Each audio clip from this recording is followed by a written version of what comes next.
вообще энергияңыз өзгеріп кеткен спокойно болып қалған сияқты. да Сондай сезіліп тұр. андай Деген ше. Спокойно. и сөйтіп жаңағындай мағжанмен келгенде бүйтіп жүріп қалай уақыт өтіп кеткенін білмей қалды да и мен айтқанмын ой қазақстаным күшті вообще мен сағынышым басылмады деп и маған мағжан айтқан ғой 2 апта бол 2 аптадан кейін сен уже малайзияны жыламасын деп қазір 2 аптадан асып кетті уже жылап жатыр ғой қашан малайзияға қайтамыз деп бастаймыз ба Бастаймыз ба? қашан өлетінімді тек қана бір алла біледі. Тек қана онкологический заболеваниемен ауыратын хирургтан тек қана содан операция керек дегеннен бітті мен. Өмірің бәрі алдынан өтті деші. Көп адамдар ойлауы мүмкін, бұрынғы Ками басылып қалды, бұрынғы Ками жоқ деген сияқты. Шындығында Ками не тапты? Негізі бұл дүние өмір емес қой негізі. Сіздің жалпы өмір сүру стиліңіз, образыңыз басқаша еді ғой. Бұл нәрсеге келуге не түрткі болды? Көп адам айтады ғой, мен миссиямды іздеп жүрмін деп айтады. Мынандай тренд болды ғой қазір. Мен миссиямды іздеп жүрмін. Міне миссия деші, қарапайым өмір. өмір. Міне миссия. Негізі адамның миссиясы осы. Жалпы еркек үшін өзгеру деген дұрыс па? Нормально өмір сүріп жатқан отбасының өзіне ой салып жатыр да. Ажырасу норма екен ғой деп ше. Бір түсінгенім, егер сенің ойыңа ажырасам деген бір дән егілсе, ол өсе береді. Сен деп ше. Білесіз ба, сен деген сайын бір күні сенің түбіңе жетеді. Не нәрсені басын ашып алу керек қыздарға? Күйеуің саған ең жаман қылықтарын көрсетеді, андай ше минустарын теріп бастайсың ғой, тек минус көресің. Айтарым бар.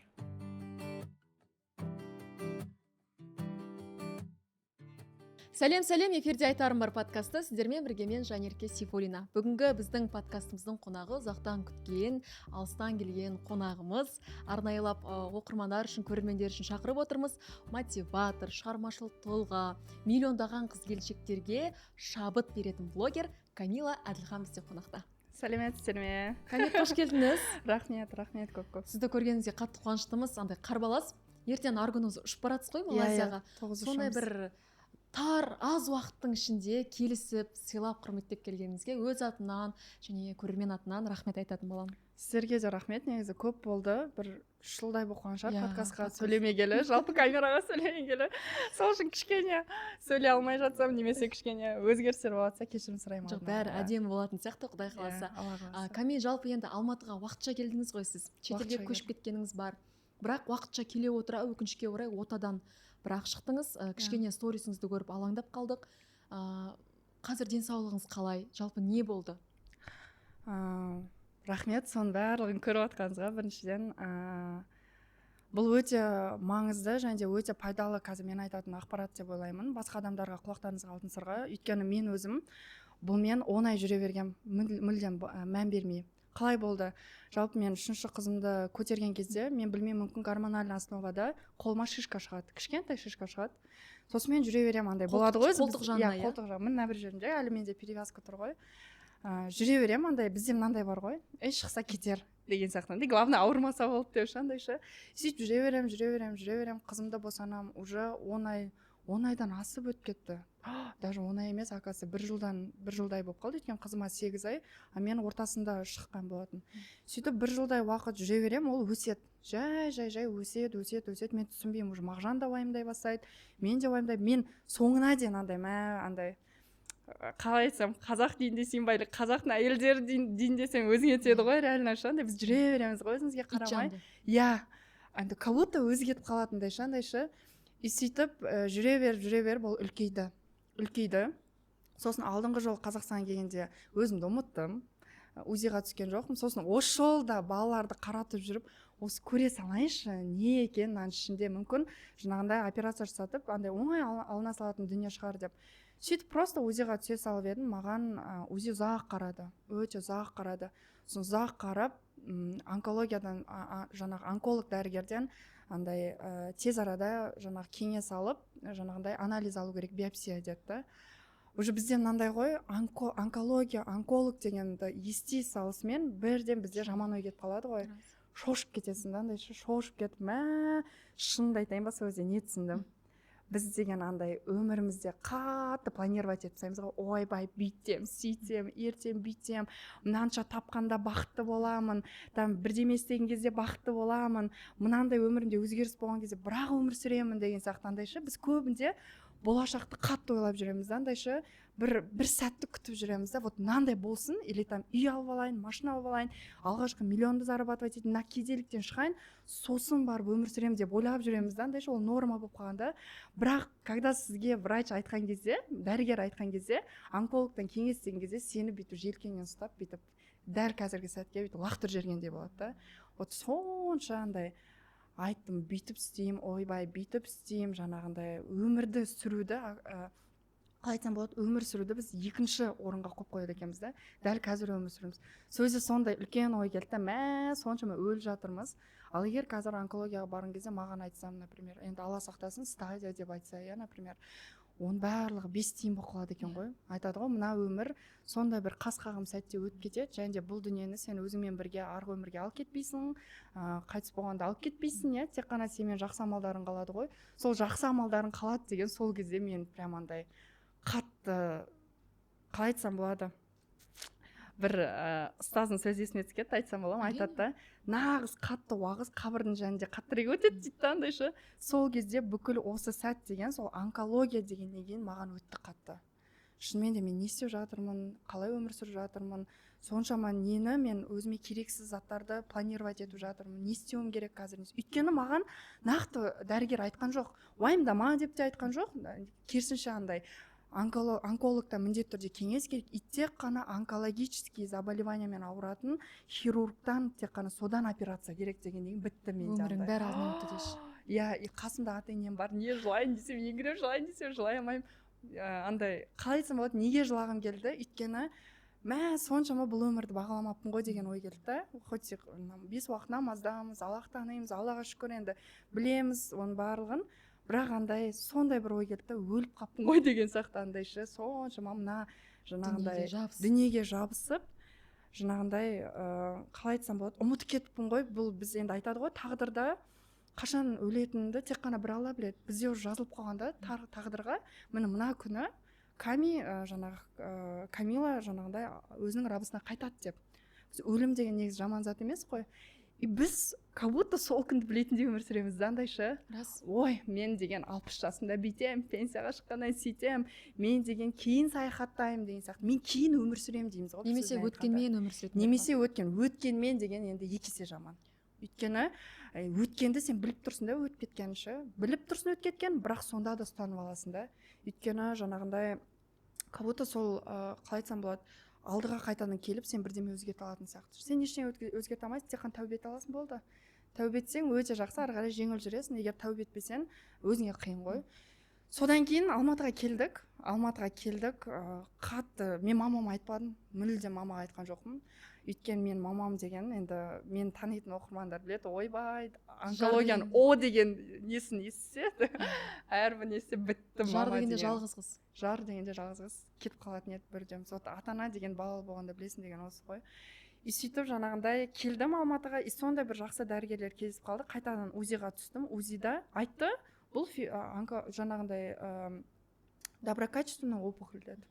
Злокачественный болса ол рак болады да, доброкачественный болса жаңағындай ол ешқандай метастаза бүйтіп жайылмайды, басқа органдарға жайылмайды, бір орында тұр деді. Бірақ сөйтіп доброкачественный опухоль сияқты, бірақ жаңағындай неге жіберейік, алып тастағаннан кейін экспертизаға жіберу керек, содан кейін нақты анықталады бұл қандай зат екен деді. Сосын болды, осы жерде операция жасай салыңыз деді да, андайша. Вот қалай андай айтамын да, кейбір дәрігерлер мен ойымша дәрігерге шошпай, жай айту керек сияқты, не айтса да, өйткені сол бір 18 сағат мен үшін кәдімгідей бір есімнен кетпейтін сағат болды да, мен түсінбей қалдым, не болып жатыр, не болады деген сияқты. Сөйтіп сол жерде сол дәрігер жеңіл айтты, я бұл жаңағындай доброкачественный опухоль, мына жерде қазір біздің врачқа, сразу хирургқа операция жасасаңыз болады деді. Мен бардым, хирург деген өте жеңіл, я бұл опухоль доброкачественный, операция жасай салайық, 20 минут қана деді.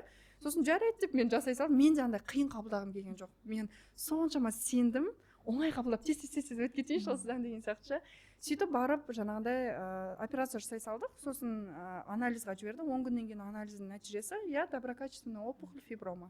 Бірақ бұл деп отыратын мәселе емес негізі. Сондықтан да сіздерге де құлақтарыңызға алтын сырға айтқым келеді.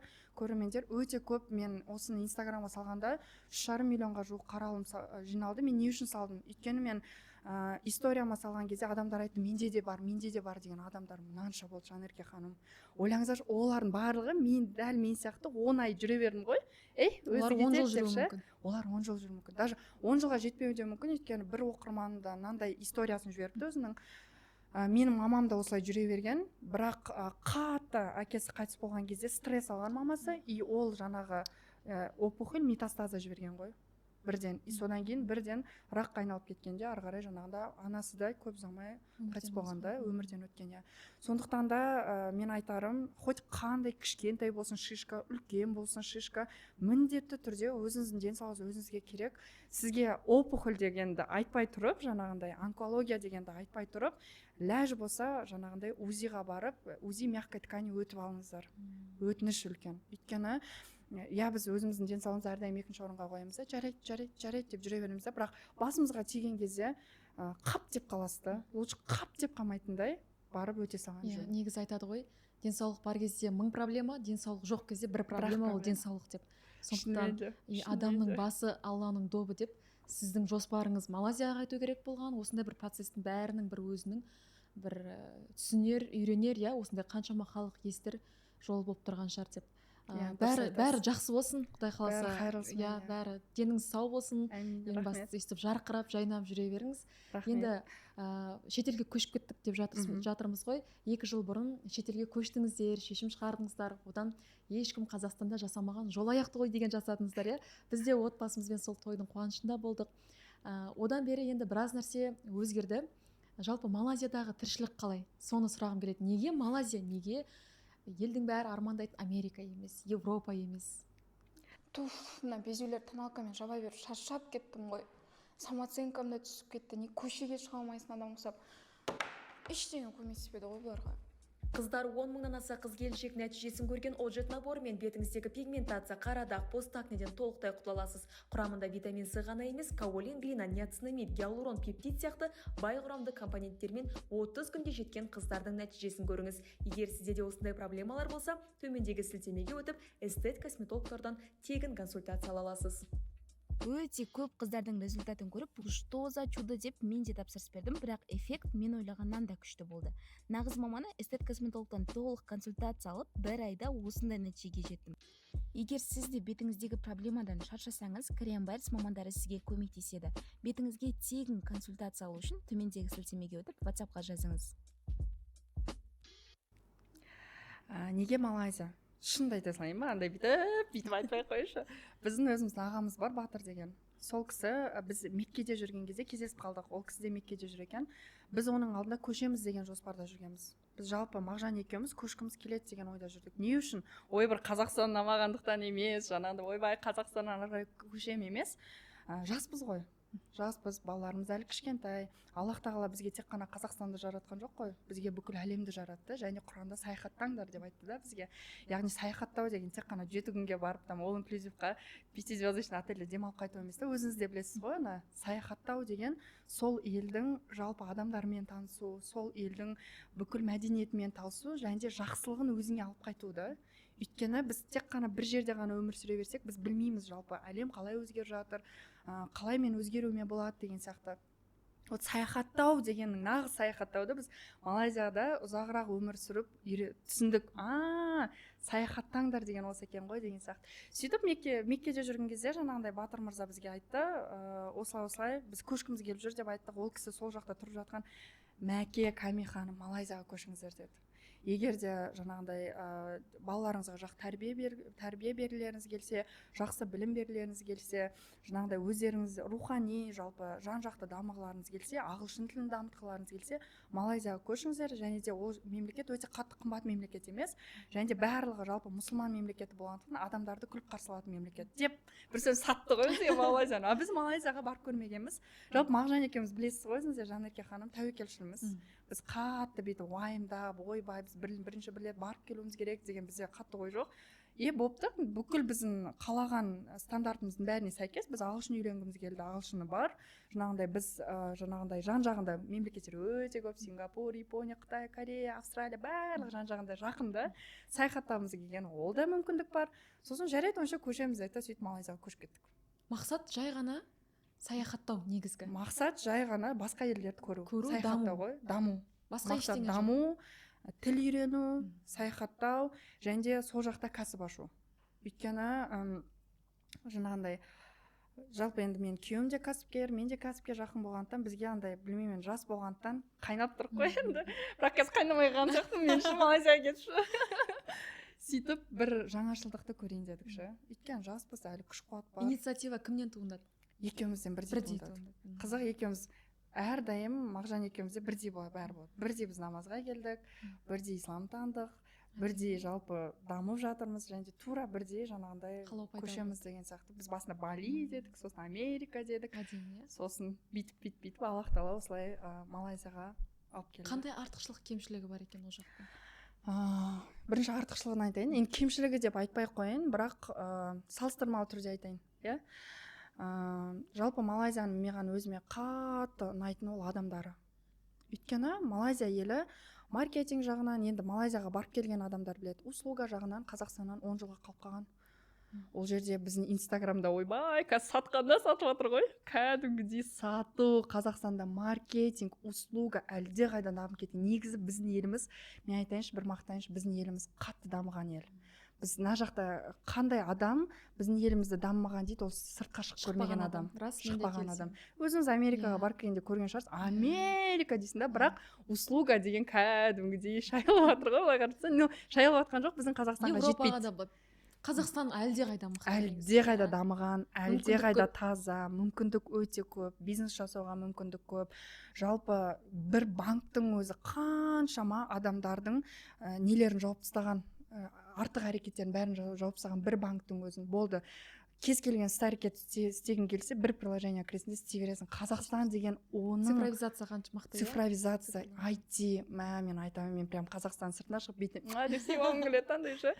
Өте қатты дамыған. Неге біздің ел дамымай жатыр? Деп андай вечно өзіміздің елімізді жамандап отыратын адам просто сыртқа шығып көрген жоқ. Сыртқа шығып көрген жоқ, басқа елдің қалай өмір сүріп жатқанын көрген жоқ, басқа халықтың қалай өмір сүріп жатқанын көрген жоқ та. Мен ойлаймын, біздің даже андай ақшасы енді азырақ адамның өзі, енді мен де ауылдан шықтым ғой, мен де ауылға барып келдім, қазіргі таңда ауылды аралап келдік, ауылды көріп келдік. Басқа елдің ауылдарын көрсеңіздер, жаным рахмет, мен өзімнің осындай бір бөлме болса да 4 қабырғасы бар үйім бар болғанда деп қайтасың да. Өйткені кәдімгідей лашықта, кәдімгідей бүйтіп бамбуктардан бүйтіп құрай салып адамдар өмір сүріп жатыр да. Мысалы үшін Таиландта да солай өмір сүріп жатыр, көрген шығарсыз өзіңіз барғанда.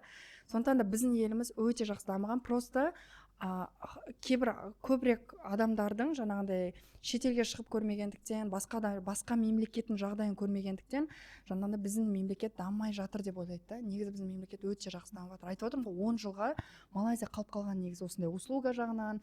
Біз даже официанттардың әрбіреуін беттерінен сүйгім келеді да, андай ше. Мысалы үшін бізде байқайсыз ба?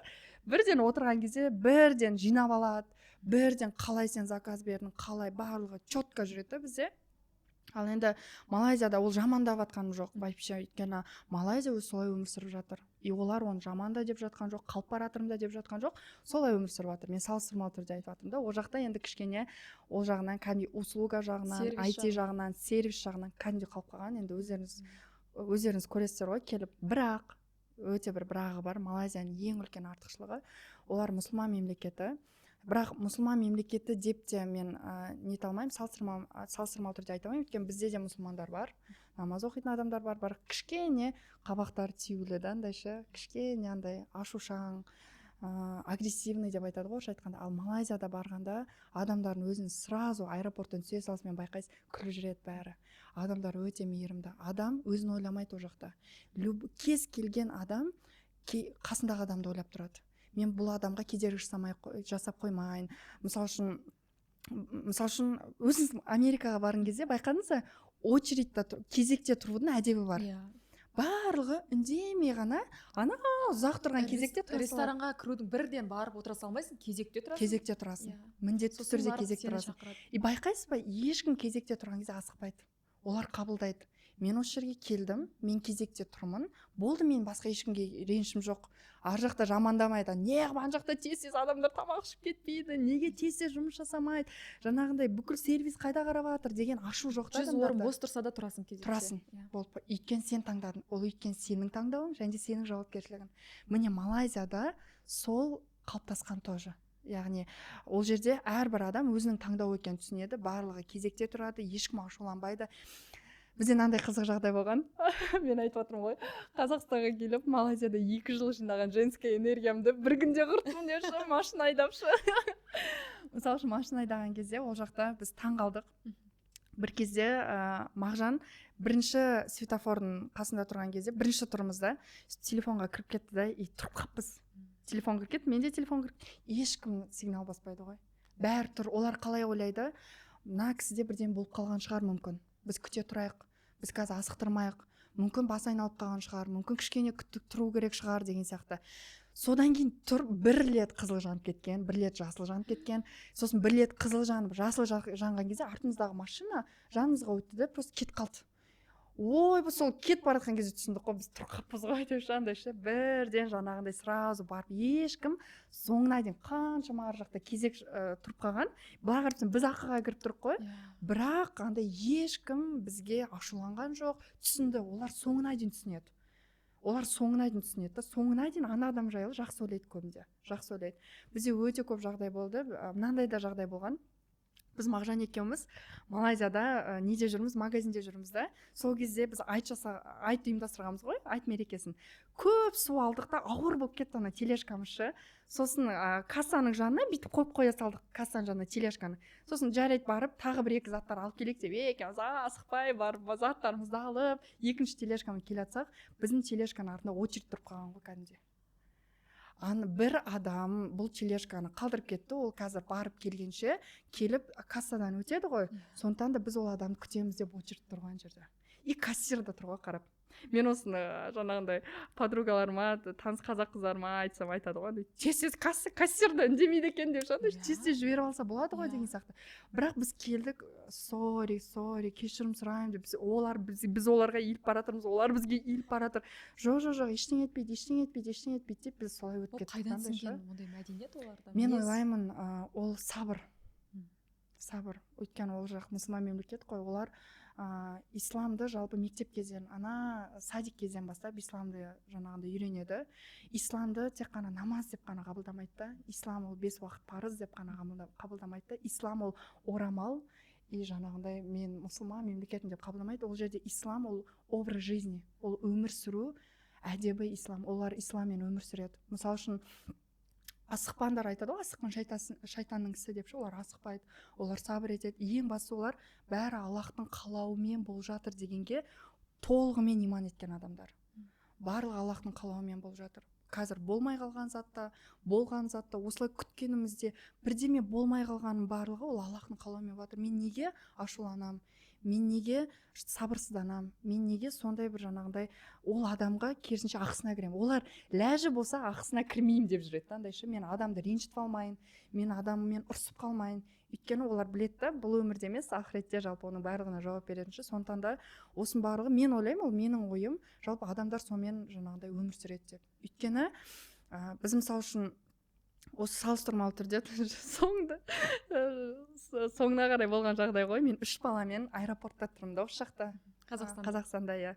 Елім жақсы көремін, мен жамандап жатқан жоқ, жақсы көремін. Мүмкін осы мен айтып жатқан әрбір осы айтады ғой, көргеніңмен бөліс деп шандайшы. Мүмкін осы айтып жатқан ақпарат мүмкін біздің адамдарға да әсер етіп қалатын шығар. Өйткені ол керісінше өте жақсы система. Бір-біріңді ойлау деген өте жақсы система. Өзіңді ойлау ғана емес, андайшы. Осы жолы 3 баламен аэропортта тұрмын. 2 балам ауырып жатыр, құсып жатыр. Айша кішкентай 8 айлық балам. И отырмыз ан жерде болды жаңағындай самолетқа кіруге дайындалыңыздар деген кезде топыр очередь жоқ.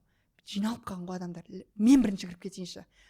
Көрініп тұр сырттан, мен бірінші кіріп кетейінші деген ой. өтірік айтпай ақ қояйын, мен де осының алдында Малайзияға бармай тұрып шынымды айта салайын, ләж болса мен бірінші кіріп кетейін, жаңағындай мен бірінші осы жерде қолданып қалайын, Эгоизм, бірінші өзіңді мен болып ойлау, қалайын деген уже это норма болып қалған. Кім бірінші, сол успешный деген сияқты, андайша кім бірінші, мен деген сияқты. И сөйтіп жаңағындай талпа очередь тұрған кезде сен білмейсің кімнен сұрайтыныңды, кімнен өткізіп жіберейінші деп сұрайтынды білмейсің да, сондықтан да амал жоқ отырасың ана жерде. Сосын да амал жоқ, сосын қатты балаларым жылап кеткеннен кейін бүкіл алдында қанша адам тұр, соның бәрінен рұқсат па, 3 балам бар еді, 3 баламен жүредім деп ортасынан жеткен шығармын, мен де шаршадым, балаларым да тұрдық, сосын жарайды қойшы деп шандайша. Сөйтіп жаңағындай кеттік ары қарай, бірақ Аллаға шүкір жақсы борт проводниктер кезіп қалды, жақсы адамдар кезіп қалды, тоже жаңағындай қасымда чемоданымды көтеріп, енді жақсы адамдар бар ғой, өте көп қой, негізі жақсы адамдар. Бірақ енді кішкене мен өзімді ғана ойлаймын, мен ғана істейін деген бізде басымырақ. Ал Малайзияда болған кезде тура американский система сияқты очередьте барлығы тұрады, ешқандай 2 адам тұрмайды очередьте, даже бір-бірден тұрады. 2 адам бірге тұрса да, олар бір былай тұрады, байқадыңыз ба? Түсінікті болады да, бұл жаңағындай кезек деген сияқты. И сөйтіп жаңағындай сен білесің қай адамнан бірінші сұрайтыныңды. Өйткені сол адамнан сұрасаң, қалғандар 100% келісіп тұрады. Я, әрине. Немесе жаңағындай арнайы балалы адамдарға, арнайы жаңағындай мүгедек адамдарға арнайы жаңағындай орын бар. Яғни сол есіктен өткетсең болады деген сияқты. Сондай бір мәселелер бар, жалпы Малайзияның халқы, мемлекеті деп айтпай қойыншы. Өйткені бізде енді мемлекетті таксиге дейін жамандаймыз ғой, андайша бүкіл білеміз деген сияқты ойлайды, бірақ шынымен де не болып жатқанын негізі сол жерде жұмыс жасап жатқан адамдар біледі ғой, негізі ақиқатты біз көбінде инстаграмда, соцсетте, жаңалықта айтылып жатқанмен ғана саралаймыз да, қабылдаймыз. Я шынымен де осылай оны сосын ары қарай жаямыз, өсектейміз, ғайбаттаймыз. Біз өзімізбен қалып қалмайды да ол ақпарат. Сондықтан да міндетті түрде бізде адамдар мемлекетті айтып отырады. Мен өтірік айтпай қойын. Бізде сөзіңіз бөлсем кешіріңіз. Сынау көп, фильтр жоқ сияқты. Иә, мүлдем фильтр жоқ. Өйткені фильтр жоқ неге? Өйткені біз бірінші айтқан ақпаратқа сенбейміз. Былай қарап тұрсаң, біз сенбейміз, просто соны ары қарай жаюға ұмтылып тұрамыз да. Жақсы болды, мына шайда айтатын тема пайда болды деген сияқты, осыны мынаған айту керек, анаған айту керек, инстаграмға айту керек. Әсіресе инстаграмда андай блогерларда, енді өзім де блогермін ғой, мен тоже осы кезде айтқым келеді, жалған ақпарат таратпаңыздар. Міндетті түрде көздеріңіз жеткізіп алыңыздар. Шынымен де бізде қай ақпарат хайп жақсы, қай ақпарат лайк көп жинап тұр, просмотр көп жинап тұр, соны таратуға асығып тұрамыз. Бәрібір бізге адам не болып жатыр, шынымен де ақиқатында не болды, не болған жоқ, бәрібір соны таратып тұрамыз да. И сөйтіп әрине адамдардың мемлекетке деген, жалпы жұмыс жаңағындай бай адамдарға деген, мықты адамдарға деген бір өшпенділік пайда болады. Как будто мен білмеймін, олар қалай желініп жатыр ма, желініп жатқан жоқ, мен ақпаратым жоқ, мен вообще ондай қатысым да жоқ, онда шынайы мен шынымен де айқын көзім жетті деген ақпаратым болмағандықтан мен білмеймін оның барлығын. Бірақ ең қызығы Малайзияның халқын мен 2 жыл өмір сүрдім, бір адам мемлекет жайлы айтқан естіген жоқпын. Бір адам, кедей адамы да, бай адамы да, бәрі өз-өзімен әлек. Мен бұл өмірімді қалай өмір сүріп жатырмын дегенмен әлек. Бәрі өзінің отбасымен әлек. Жаңағындай өзінің күнімен, сол бір күнімен әлек та. Сондықтан да жаңағыдай ол адамдар ешқашан жаңағыдай басқа біреулер жайлы, мемлекет жайлы жамандап, сондай бір ешқандай бір ақпарат айтып жатқанын көрген жоқпын. Сондықтан да мен ойлаймын, адамдар жаңағыдай өзінің мемлекетін жақсы көреді, өзінің жаңағыдай барлығы зайырлы деп айтамын, андай бір көркем түрде өзімен өзі өмір сүріп жатқан мемлекет. Ешкімге қатысы жоқ. Бәрі айтып отырмын ғой, өзінің отбасымен, өзімен ғана бір әлек сияқты көрінеді андайша. Бірақ ең кереметі басқа адамның ақысына кіруден аулақ. Ешкімді ренжітіп қоймайын. Алдау деген, енді басқа, енді Малайзия туристический мемлекет болғандықтан, бұл жерде басқа да адамдар келеді ғой. Олар мүмкін алдау мүмкін, олар ұрлау мүмкін, бірақ Малай халқының өзі ұрламайды. Біз қаншама рет телефон қалдырып кеттік, біз қаншама рет заттарымызды қалдырып кеттік, баламызды жоғалтып алдық, небір қызықтар болды. Бірақ байқаймыз ғой, мүлдем айтып отырмын ғой, біреудің затын алуға, бір выгода көріп қалуға, тапқандікі, ешкі баққандікі жоқ қой, бір сөзбен айтқанда. Именно Малай халқында. Ал басқа халықтарға жауап бере алмаймын. Әдемі негізі айтады ғой, саяхат деген бұл сені өзгертеді. сені бір қайта өмірге алып келгендей әсер береді деп байқайсыз ба? Саяхатқа шыққан кезде біз кішкене басқашалау болып кетеміз, иә. Қазақстанда кимеген киімді киіп кетеміз, көңіл күй тамаша болып кетеді. Негізі оны ғалымдар зерттесе, бұл бір уақытша саяхаттық көңіл күй емес екен. Бұл феноменнің аты негізі travel self expansion деп аталады екен. Яғни адамның өзінің тұлғалық кеңеюі, көңіл көкжиегінің ашылуы деген сияқты. Ол адам жаңағыдай сіз сияқты Малайзияда тұрған немесе шыққан адам, енді ол бұрынғы Ками болмайды да. Сол сияқты 2 жылда сіздің бойыңызда не өзгерді? Мен байқаймын андай бір спокойная сондай бір Ками сияқты, сондай бір женский энергиясы тасып тұрған, жаңа кіріп келгеннен байқап жатырмын да. Орын дейтін Камиді көретін. Не бар. Көзіңіздің бірақ оты сөнбеген ең бастысы. Рахмет. Бірақ бір энергетика, сондай бір атмосфера адамда болады ғой, бірден сезіліп жатыр. Не өзгерді Камиде? Ками кішкене сабырлырақ болып бастады. Яғни жаңа айтып отырмын ғой, Малайзияда өмір сүрсең, сол бәрі Аллахтың қалауымен деген бір сезімді ішіне кіргізіп тастайды ғой адамдар ше. Жан жақта вайб, сол жердегі жан жақтан азан естіліп тұрады. Сол жақтың бояуымен боялып жатырмын десең. Боялып жатырмын ғой, кәдімгідей шандай машалла. Қатты сатып отырсыз. Мына жақта 1 жылдан кейін барлықтарыңыз Малайзияда жүрмеңіздер деп қойсам. Мен ниетім ашылып кетті, саяхаттап көру керек. Саяхат деген 10 күн 15 күн емес, Жанерке ханым. Саяхат деген кем дегенде 2 ай 3 ай сол мемлекеттің салт дәстүрімен, адамдардың жақсы қасиеттерімен танысып, өзіңе соны бойыңа алып, жақсы идеяларды алып, керек болса еліңе алып кел. Осылай подкаст арқылы халықпен бөліс, иә, например, қалай адамдары өзгеше. Мысалы үшін айтып отырмын ғой, бізде жаңағы қайтан бір инсайтпен бөлсек етейінші, бізде сондай бір бар ғой, сабырсыздық, тезірек өзім бірінші өтіп алайын деген сияқты. Бірақ негізі қызық айтайын ба, егер сен бірінші өзіңді емес, егер сен жандағы адамды ойлап тұрсаң, Аллах тағала саған барлық есікті ашып береді. Барлық есікті ашып береді, білесіз ба? Мені мысалы үшін сол кезде менімен жүрген, менің жаңағындай сумкамды көтеріп жүрген адамдар, былай қарапсам бірінші отырып алды ғой, тоже менімен бірге жүріп ше, ол өзін ойлап тұрған жоқ қой, ол менің сумкемді ойлап тұр да, осы бір 3 баласы бар, әбіж жүрген мамаға көмектесейінші деп, сондай осы көмектесе салайыншы деп. Бірақ оларға не істеп тұр Аллах тағала, оларға да очередсіз бірінші отыруға мүмкіндік беріп тұр да. Былай қарапсам біз ол процесті көрмейміз ғой. Бірақ негізі айтарым, сен бірінші өзіңді емес, бізде енді бар ғой, бірінші өзіңді ойла. Соған тәрбиелеп жатыр. Соған тәрбиелеп жатыр. Сен мықтысың, сен жұлдызсың, сен деп ше. Білесіз ба, сен деген сайын бір күні сенің түбіңе жетеді. Сенің түбіңе жетеді. Неге? Өйткені бір күні сондай сенмен сен тойып қаласың, депрессияның шыңынан шығасың ғой. Өйткені түсінесің, негізі біз халифамыз ғой. Аллах тағала бізді халифалық ретінде жаңағындай жаратты. Халифа деген кім? Халифаның басты мақсаты не? Ол қызмет ету. А сен кімге қызмет етесің? Сен адамға қызмет етесің. Өйткені барлық жануарлар әлемінде, өсімдіктер әлемінде барлығы өзінің жүйесімен, идеальный жүйесімен олар қызмет етіп жатыр адамдарға. Ал біз идеальный жүйенің ішіне кіруіміз үшін бізде өзіміздің халифалық миссиямызды орындауымыз керек. Ол қалай? Адамға қызмет ету. Сен тек қана өзіңді ғана ойламау. Сен өзіңді, честно айтайын, қазір психологтардың бәрі миы жарылып кететін шығар. 2-ші орынға қоя салшы өзіңді. Бірақ 2-ші орынға өзіңді қою деген андай емес. Жаңағындай біреу сенің арыңды таптап кету, өзіңнің денсаулығыңды 2-ші орынға қойып кету, жертвовать ету, состояние кіру, мен езілсем езіле білейін деген емес. Өзіңді бірінші орынға қою дегеніміз не? Ол денсаулығыңды күту. Өзіңді бірінші орынға қою дегеніміз не? Өзіңнің рухани состояниеңді күту, яғни өзіңнің рухына да мән беру, өзіңнің материалдық состояниеңді күту, яғни көбірек кітап оқу, көбірек жаңағындай кәсіппен қызығу, өзің жасап жатқан жұмысыңды ары қарай мықты ету, міне өзіңді бірінші орынға қою деген, яғни денсаулық, жаңағындай өзің интеллектің және де өзің материалдық жағдайың. Осы үш затты жақсы деңгейге жеткізсең, міне өзіңді бірінші орынға қою, здоровый бірінші орынға қою. Ал өзіңді мықтымын деп екінші адамды ойламау, жаңағындай оның жағдайын ойламау, бірінші мен істеп қалайыншы дегенді ойлау, ол өзіңді бірінші орынға қою емес. Ол өзіңді бір сөзбен айтқанда патша болып кету ғой. Екінші орынға қою деген қалай? Екінші орынға қою дегеніміз енді индивидуально өзіңді бірінші орынға қою деген түсіндік. Ол денсаулығыңды реттеу.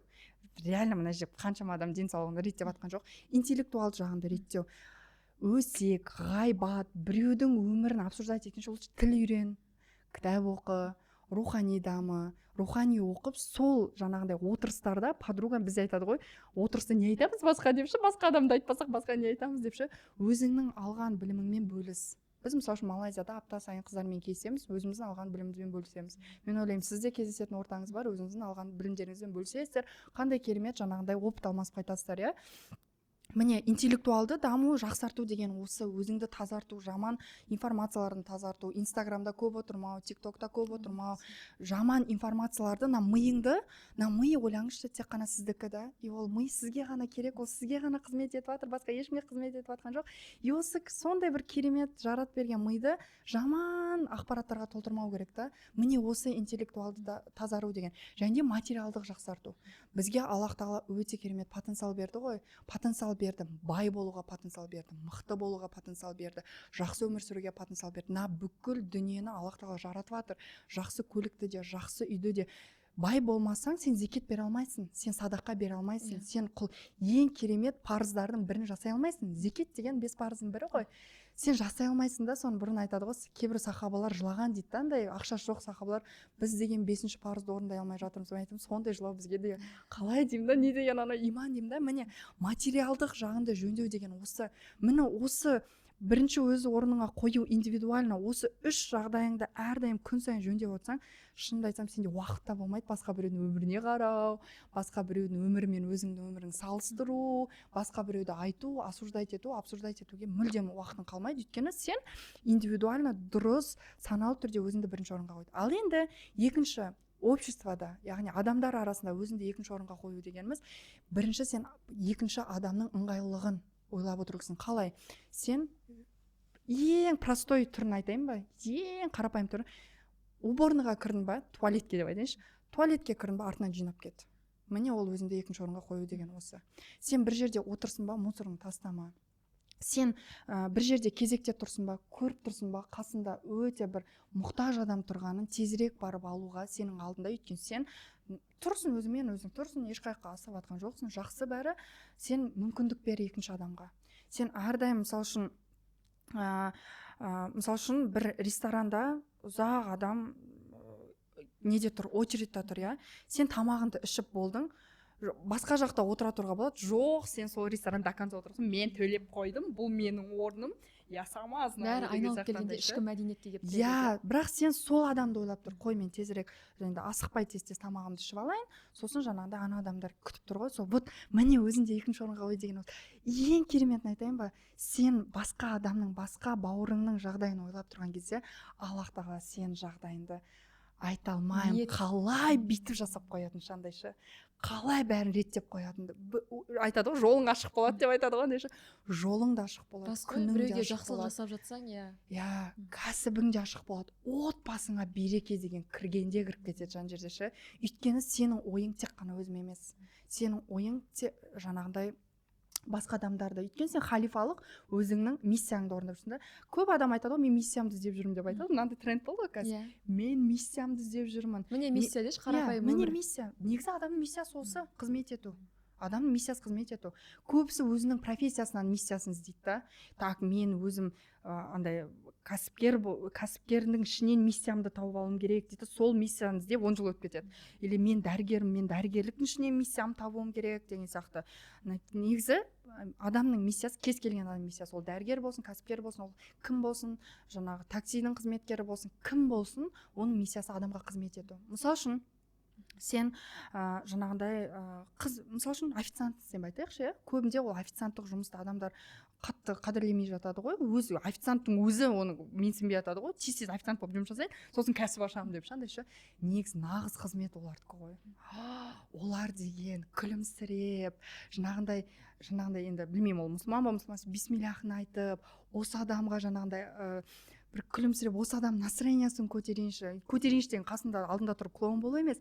Бір күліп, қандай тамақ қалайсың десем, болды ғой, біз деген шелек болып қаламыз ғой. Ту, мынау қандай адам, күшті адам деген сияқты. бір күлімсіреп жақсы айтып тамақты таныстырып, сонда менің миссиям бүгін көбірек адамға жақсы қызмет етіп, өзім жұмысым жақсы орындап, және осы ресторанға, яғни кәсіпке өзімнің бір үлесімді қосып, өйткені кәсіпкер де бұны соншама жасап жатыр. Ойлаңызшы, сіздің әрбір сотруднигіңіз, сіздер де косметика сатасыздар, иә, сіздің әрбір сотруднигіңіз жұмысқа солай барса, мә, Жанерке ханым осы жұмысқа қаншама өзінің күш жігерін, қаншама тахаджудтерін, қаншама дұғаларын арнап жатыр. Мен де бүгін барып қазір бисмиллах деп қаншама клиентке Аллах разы болсын, осы Жанерке ханымдарға бір пайдамды тигізейінші деп барып қызмет етемін деп ше. Ойлаңызшы, сіздің продавеціңіз, сіздің әрбір сол пол жуатын тәтеңізге дейін сондай бір мақсатпен, сондай бір миссиямен өмірге жаңағыдай жұмысына барса, ойлаңызшы, қалай өзгереді. Бұндай қоғамда ұрыс та жоқ, керіс та жоқ, бәрі әдемі болады. И ол ондай адам жаңа ойы болды ғой, мен мына жұмысты жасап, кейін көтеріліп кәсіп ашам деген адам сол официант ресторан ашады, Алла қаласа кейін. Өйткені ол сол ресторан ашқан адамға бүкіл жан дүниесімен қызмет етіп жатыр. Өйткені ол да кейін соның кейпіне енеді, андайшы, түсініп тұрсыз ба? Мысалы үшін сіздің продавеціңіз, я, например, сатушы маманыңыз дұғасында бар шығар, мен де дүкен ашқым келеді деген сияқты. Бірақ ол сол кезде дұрыс жаңағындай сол бір жолды өту дегеніміз не? Мен өзімнің жұмыс беріп жатқан Жанерке ханымның жұмысында адал қызмет етемін. Әрбір клиент менің клиентім. Өйткені мен осы жерде жұмыс жасап жатырмын деп сондай бір миссиясын орындап, қызмет ету ғой миссия.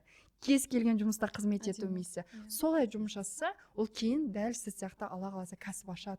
Өйткені айтып отырмын ғой, біз қаншалықты басқа адамдардың жағдайын ойлаған сайын Аллах тағала бүкіл біздің дұғамызды ең керемет түрде қабыл ете береді. Өйткені мынандай сөз бар ғой, сен өзің мұсылман бауырына көбірек дұға етсең, басқа періштелер саған да әмин. Мысалы үшін сіз Жанерке ханым, мен Камия, например, сізге дұға етемін. Я Аллахым, Жанерке ханымның береке бере көрші, отбасына береке бере көрші, жасап жатқан кәсібі тек қана адал болсыншы, кейін ақыретте қатты жауап бермейтіндей өте бір адал, халал, сондай бір берекелі кәсіп болсыншы. Жалпы осы сен пайғамбарымыз саллаллаху алейхи вассалам үмбетіне қызмет ететін кәсіп болсыншы деп соншама дұға еткен сайын маған періштелер Камиға да солай, Камиға да деп сөйтіп дұға етеді. Ойлаңызшы, былай қарап тұрсам бұл схема ғой. Иә, рас. Егер сен өзіңе жақсы өмір қалсаң, басқа адамға жақсы өмір тіле, бұл саған ол гарантированно болады солай. Ол рас екен. Міне қалай де өзім кеше Америкада жүргенде бүйтіп армандарымның былай еді Алланың қалауымен сәтті орындалып жатқанына қараймын да, негізі кішкентай кезімнен 6 жасымнан бастап әкем 3 жасымнан бастап аяғына отырып дұға еткізуді үйретті да, сонда бүкіл адам тілейді екен, мен ата-анам, бауырларым, туған туыс өзім тілемейді екенмін да. Өзім тілеу деген нәрсені мен студент кезде ғана үйрендім. Бірақ сонда қарап тұрсаң, не тіледім оларға? Оның бәрі менің өмірімде орындалып жатыр ше. Шынымен мынау бір тірі мысал екен ғой деген сияқты. Мен қашан өзімді бүйтіп тіледім, мен тілеген жоқпын ғой деп ойлаймын да. Соны папам ұрысқан кейін студент кезде, сен қалай тілемейсің, сен бірінші өзің тілеу керексің деп ше. Бірақ ешқандай жаман болып жатқан жоқсың. Тілеулес болғаннан, дұғалас болғаннан, иә. Шынымен сіздің мынау инсайтыңыз, мына қоғамға айтып жатқан үндеуіңіз мен миымды жарды. Мен даже ешқандай сізге артық деп те айта алмай қалып отырмын ше. Осымен қаншама трансформация көрініп тұр. Жалпы жаңа Мұхаммед саллаллаху алейхи вассалам үмбеті деп жатсыз, ислам деп жатсыз, көптеген өзгерістер байқалады. Енді мысалы 20 жасыңызға жетпей, қазір қаншадасыз, Ками? 28-де. 28-десіз. Енді нарықта жүргеніңізге қанша болды? 8-9 жылда. 8-9 жыл. 20 жасыңыздан бастап нарықты өз жаңағыдай кезеңінде жарып жатырсыз да.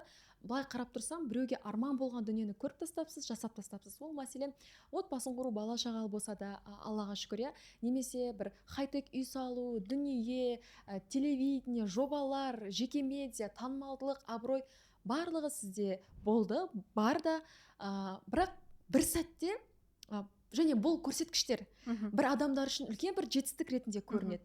И бір сәтте осының барлығы баяулап қалған сияқты, бір тынышталып қалған сияқты әсер болды. Ол сіздің осы бір ислами бағытта жаңа жолға, бір орамалға тереңнен, енді ислами бағытта дейміз ғой, терең білім алып жаңа бір жолға түсуіңіз деп айтайықшы.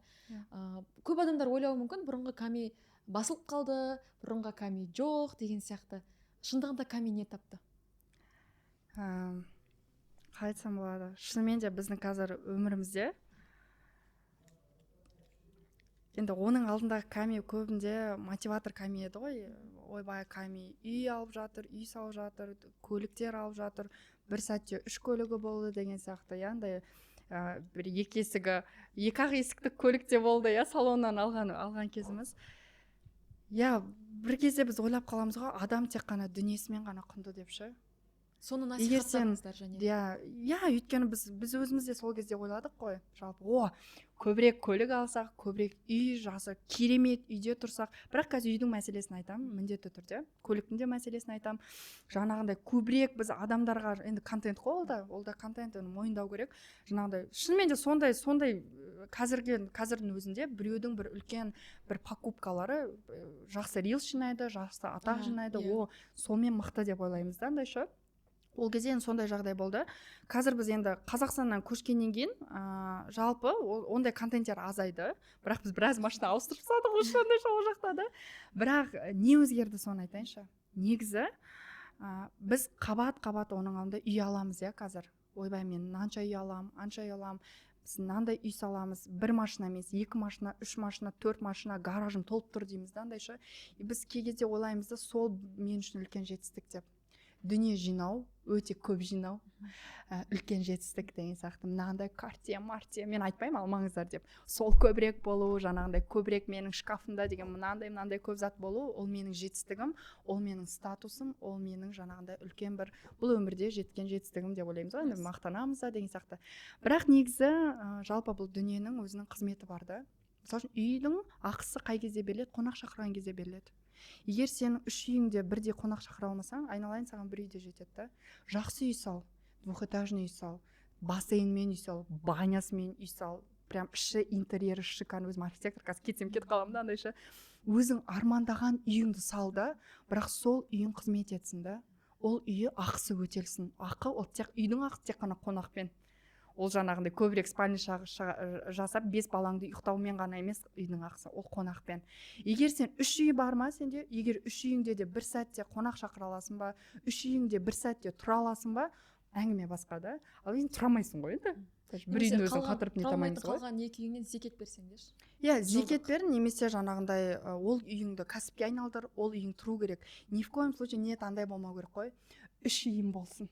5 үйім болсын деп, 10 үйім болсын деп ше. Мен үйім көп болған, ол үй тұрады да, просто үйім көп болған сайын өз-өзін бір как будто бір жетістікке жеткен сияқты. Жоқ, ол үлкен убыток. Айтады ғой, Асыр сүресінде адамдардың барлығы минуста деп ше. Барлығы минуста дейді да. Бірақ қандай адамдар деп 4 түрлі адамдарын айтады. Сол бір адамдар ол бір-біріне жақсылық таратқандар дейді да. Яғни ол да бір қызметке келеді да. Яғни сенің бір үйің, бірақ шикарный үйің болсын. Шикарный үйің болсын, без проблем. Не обязательно лашықта тұру, не обязательно кішкентай, ойбай, мен оны қалай ақысын өтеймін деп емес, жақсы үй болсын. Мысалы үшін біздің ыстық ұямыз бізге қатынады, бізде қазір жер алып қойдық, ол жерге үй салсақ та, Алла нәсіп етсе өте жақсы үй саламыз, Алла қаласа. Бассейнмен енді Малайзияда көрдік қой, бассейнді да бәрін көрдік, банясымен. Неге? Чтоб сол бассейнда сіздер түсу үшін, Жанерке ханым, сіздер келіп баняда демалып қайту үшін, иә, мысалы үшін туыстарымыз келу үшін. Егер де ол үй жаңағы қонаққа ашық болса, без проблем сала бер. 2 үйің болса, 2 үйіңде қонаққа ашық болса, без проблем сала бер. Кәсіп болса, ала бер. Бірақ егер сенің ниетің жинайын және де дәлелдеу болса, дүние жинай берейін, бір басымда 10 үй болу керек деген ниет болса, қате, одан сіз ештеңе ұмытпайсыз. Ал екіншіден көлікке келетін болсақ, үйде 2 адамсыздар, иә, например, 2 адам өте жақсы көлік мініңіз, білмеймін қандай көлік мінесіз, бәрібір білмеймін, самый последний модель 300 миллионға аласыз ба, 400 миллионға аласыз ба, бәрібір. Бірақ егер ол көлік тек қана сізді тасыса, тек қана сіздің бала шағаңызды тасыса, болды, сіз минустасыз. Ол көлік те қызмет ету керек. Ол көлік, жаныңызда көлік жоқ достар бар ғой. Бір аптасына білет. Егер де маған жаңағындай саған бір сондай бір көмек керек болып тұрса, сен енді мен көлігімді қолдан деген сияқты, мен сені апарып тастайын деген сияқты, немесе туыстарыңға қолдан, туыстарыңды саяхаттат көлігіңмен, туыстарыңды киноға апар көлігіңмен, или жаңағынша достарыңды апар. Ол көлік қызметте болу керек қой. Міне онша, егер сен көлігін жақсы жаңағындай қызмет атқарып жатса, ол көлігін адамдарға көмектесіп жатса, өзіңе жақсы көмектесіп жатса, бізде андай бар ғой, күшті көлік сатып алса, ойбай, аяғын жуып кір, ұстама, белый салон алмаймын, кірленіп қалады деген сақтандайшы. Ондай болса, оның әңгімесі бөлек енді. Өйткені ол дүние да, ол темір. Ол бір күні біреу соғып кетсе болды, сен көлігің де жоқ, Алла сақтасын, егер оның ішінде өзің қалып қалсаң, өзің де жоқ болып қаласың. Сондықтан да жалпы дүниеге темірге темір ретінде қарау керек, кірпішке кірпіш ретінде қарау керек үйге, иә, мысалы үшін. Сондықтан да күшті көлік ал, бірақ ол қызмет етсін да. Біз сондықтан да қазір жақсы, альхамдулилля, өте жақсы үйде тұрып жатырмыз. Ол мен прям армандағы үйім. Өте әдемі үйде тұрып жатырмыз. Және де қонақты да күтіп жатырмыз. Үзілмейді. Аллаға шүкір. Анашыма рахмет осы кезде. Өйткені мен өзім жалғыз болсам, маған бала шағамен жанында көмекші керек, көмектесетін адам керек. Көлігіміз де бар, көлігіміз қызметін істегенде істеп, маған жетпей жатыр ғой ана көлікші. Сондықтан да сондай отыр. Сондықтан да андай бізде қазір сол кішкене тынышталып қалды. Біз мысалы үшін бір көлігіміз бар ма, оның кішкене ақысын беріп, егер бізде екінші көлікке идея пайда болса, егер де ол керек болса аламыз. Не үшін бізге керек? Мысалы үшін бізде қазір бір-ақ көлік бар. Енді біз қазір мақсат қойып жатырмыз маған көлік алуға. Өйткені мен балаларды тасимын ары-бері.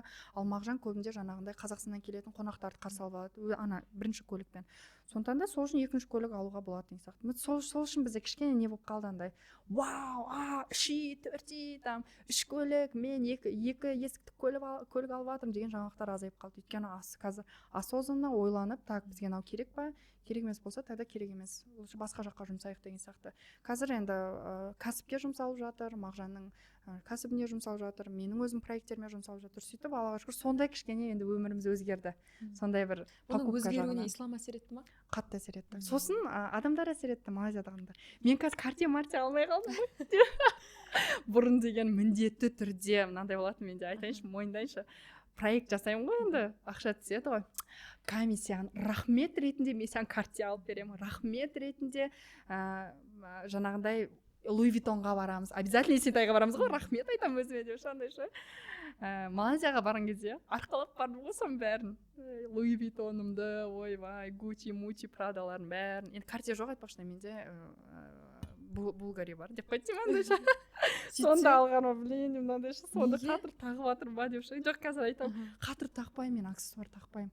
Мынаны мысалы үшін маған Лена деген подругам сыйлады. Жаңа ғана шығар кезде қолым бос болып қалмасын дедім. Ананың этикеткасын алып тағып алдым. Құндылық өзгеріп жатыр сонда. Иә, аксессуарға қатты қызықпаймын. И сөйтіп біз Малайзияға барамыз. Малайзияға барғаннан кейін адамдарға бәрібір ғой. Не тағып жатсың, не тақпай жатсың. Киіміңмен қарсы алмайды. Мүлдем. Еще ана погодада қатты позволять етпейді, ана бүкіл жинаған аяқ киімдерді киюге шандайша. Сосын бір кроксты алып алдық та, бір футболкамыз бар. Сөйтіп, кәдімгідей адамдар ол жерде миллиардер. Бір қызық айтайын ба, Меккені білесіз ғой, Меккеге бардыңыз ғой. Меккенің сағат здания бар ғой, самый қымбат, сол зданияның основательдары, құрылысының основательдарын бірімен, енді ол сол жерде акционер ғой, бірімен таныстық. Соның бірі малайзиец. Жалпы сағат малайзийский системамен жасалған. Астында торговый центр, үстінде үй. Малайзияда көп үйлер солай, астында торговый центр, үстінде үй.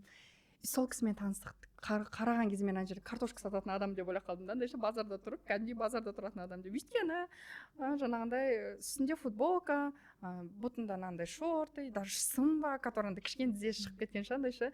Сосын шлепка, андай X шлепка бар ғой, бүйтіп башпай, бүйтіп киіледі. Сондай шлепкамен киіп тұр. Бізге еще біз енді ақыл сұрайықшы деп барғанбыз ғой.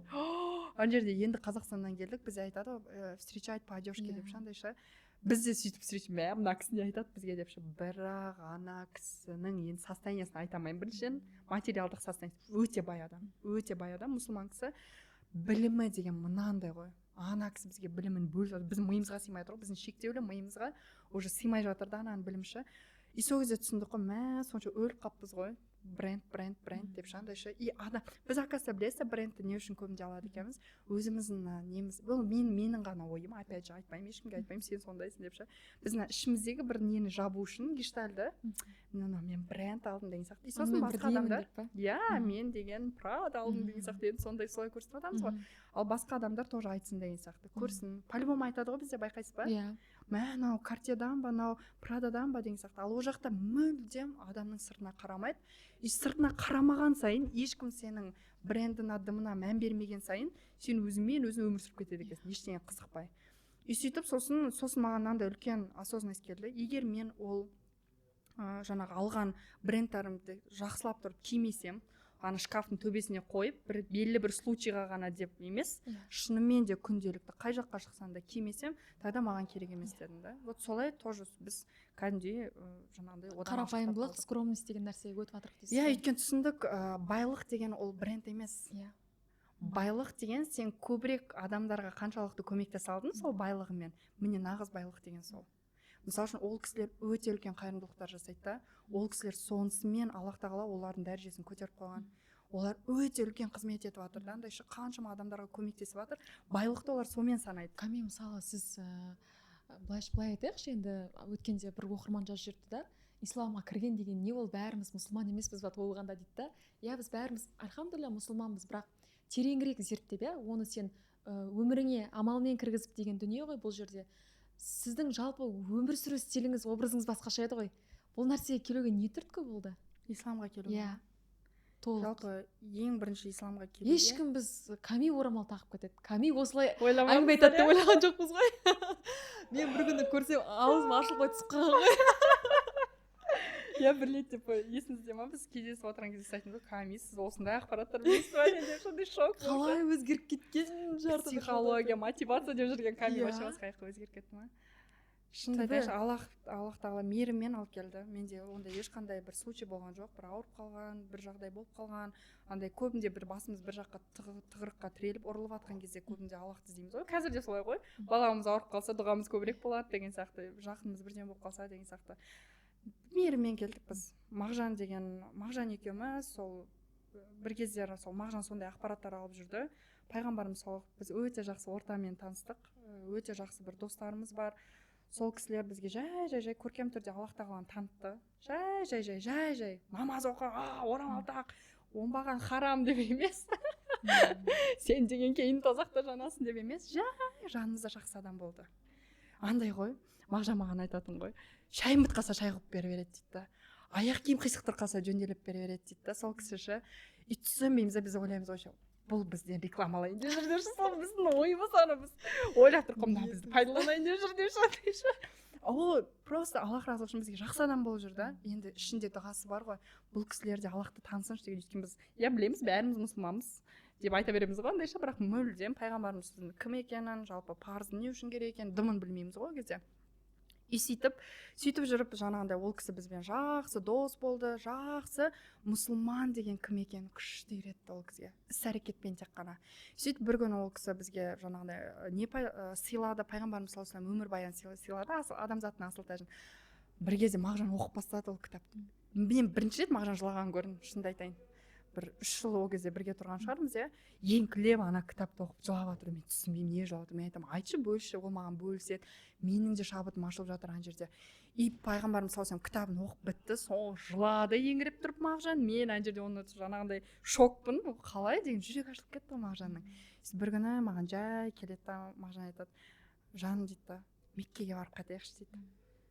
Мен ана жерде шынымды айтайын, мен сөйлеген жоқпын ана жерде. Егер мен сол жердегі өмір салтыммен сөйлесем, ойбай жоқ деп айтатын едім да. Бір пенсиядан кейін барармыз деп айтатын едім да. Пайғамбарымыз жасына жетіп алайық деп айтатын едім да. Бірақ ана жерде мен сөйлемедім ол кезде. Как будто айтады ғой, Аллах тағала бәрінің иесі. Әрбір біздің қолымыздың, аяғымыздың, аузымыздың иесі. Сол кезде я давай барайық дедім. Мен түрімді айтпайын ана жерде қандай болып, не Мекке болып тұрған жерде тұрмышы. И содан кейін мен еще андай ғой. Ол бір как будто Дубайға баратын сияқты. Киімдер алып, деп шопинг па? Енді ол жерде киімдердің салты сондай ғой ол жерде. Бәрі жабық киіну керек, орамал тағу керек, шаш көрсетпеу керек ол жерде. Мен оны солай қабылдап тұрмын. Ол жердегі дресс-код сол деп ше. Дресс-кодтың бәрін шырттай қылып киіп алғам, ана жерде киіп алғам, дайындап алғам. Тура Меккеге ұшуға бір 7-8 сағат қалған кезде мен Мағжанға мынандай сұрақ қоямын ғой. Вот менің надандығымды айтайын да. Ол жақта намаз оқимыз ба деп қоямын ғой. Ойлаңызшы. 7-8 сағат қалып Меккеге шығуымызға. Ол жақта намаз оқимыз айтып. Вот Мағжанның сол мен осы кезде пайдаланып күйеуіме рахмет айтқым келеді. Сондай түсінігі мол күйеуім бар да, андай мен қинаған жоқ, ойбай, жатта Фатиханы деп айтқан жоқ та, мысалы үшін ше. Ол мүмкін ол өзі потеря алып жүрген шығар, мүмкін ше. Бірақ сол кезде жаңағындай 7-8 қалғанда қалай намаз оқимыз ба деп сұраймын, ол айтады, походу намаз оқимыз деп айтады. Ойбай, мен намаз оқымаймын, намаз оқу білмеймін ғой, не екенін білмеймін ғой намаздың деген кезде. Сол кезде мен Жадыра апаймен танысам, маған ең бірінші Жадыра ханым үйретті намазды. Сәжде деген не, рукух деген не дегенді үйрендік 5-6 сағат. Ойлаңызшы. 1-2 сағат шығар ол кісі келгеніне. Сәжде деген не, рукух деген не деген үйреттік. Сосын маған сол жаңағы досымыз айтты, жаңағы уайымдамаңыз, біздің артымыздан үй бересіз. Білесіз ғой, ол жақта арттан үймейсің ғой. Ол жаққа барған әйелдер басқа жаққа, еркектер басқа кетеді, потерясы болды. Вот солай біз исламға келдік, Жанерке ханым. Сол жақта біз Меккеде 10 күн бойы Аллахты жүрегіміз ашылды.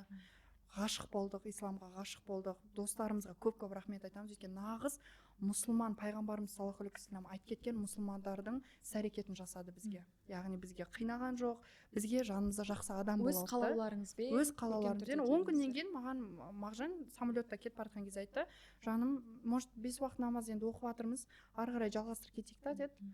Жарайды, жалғастырып кетейік. Оқырмандарыңыз шок болған шығар, иә, хейт жазып. Шок болды. Араб қол болып кеттің ба деген. Ойлаңызшы, еще сол кезде мен ойбой проектім бар еді ғой, Иә, тренировка. Ол кезде ойбай қырғын жақсы проект болып өте жатыр күшті еді. проект болды ғой. Оны жаптым ғой. Осы Өйткені үшін. осы үшін болғанда, өйткені мен андай енді ол кезде бірінші адам орамал таққан кезде ойлап қалады да, ештеңе не істеймін дальше, ештеңе істей алмай қаламын деген сияқты. Даже спорт киемін деген сияқты. Өзінің иманында бүйтіп жүріп қалады да, күшті ол сезім. Ол бір адам жабылып қалды, кейбір айтады ғой, орамалға келіп жабылып қалды, ойбай жаңағындай елден тыса болып қалды деп ше. Жоқ, ол өзінің вайбы бар да оның. Кішкене уақыт беріңіз, ашылады кішкене деген ше. Андай ше, ол түсінеді, что ары қарай өмір сүре беру керек деген сияқты. Және бұл Иә. сырт киім деген сияқты. Сырт иә, киім деген жай. сияқты. Бұл тек қана сырт киім. Иә. Бұл тек қана сырт киім. Негізі. Бұрынғы каминнің ештеңесін өзгерткен Дым жоқ деген өзгерген сияқты, жоқ. иә. Неге мен ойбойды жаптым? Өйткені сол кезде мен түсінбей қалдым. Ары қарай қалай мен халал түрде оны жалғастырамын деп. Сондықтан да мен оны жаптым. Аллаға шүкір, қазір қайтадан аштым. Қазір халал ойбой болып жатыр да, жабық деген сияқтандай ше. Сондықтан да міне осылай келдік Жанерке ханым. Аллаға шүкір. Аллах тағала әр адамға әртүрлі жағдаймен исламға келтіреді. Бір адамға идея салады. Қой жай намазды бастаймын ау деген сияқты. Бір адамға ауыртады. Немесе бір адам өміріне бір адам кетуі мүмкін, иә, мысалы үшін ше. Немесе бір үлкен инсайт болуы мүмкін. Сондықтан да әр адамның өзінің жолы бар. Тек қана ең басы Өкінбейсіз, иә? өкінбеймін, және ең басы адамдар оны жоққа шығармау керек исламды. Ең басы сол.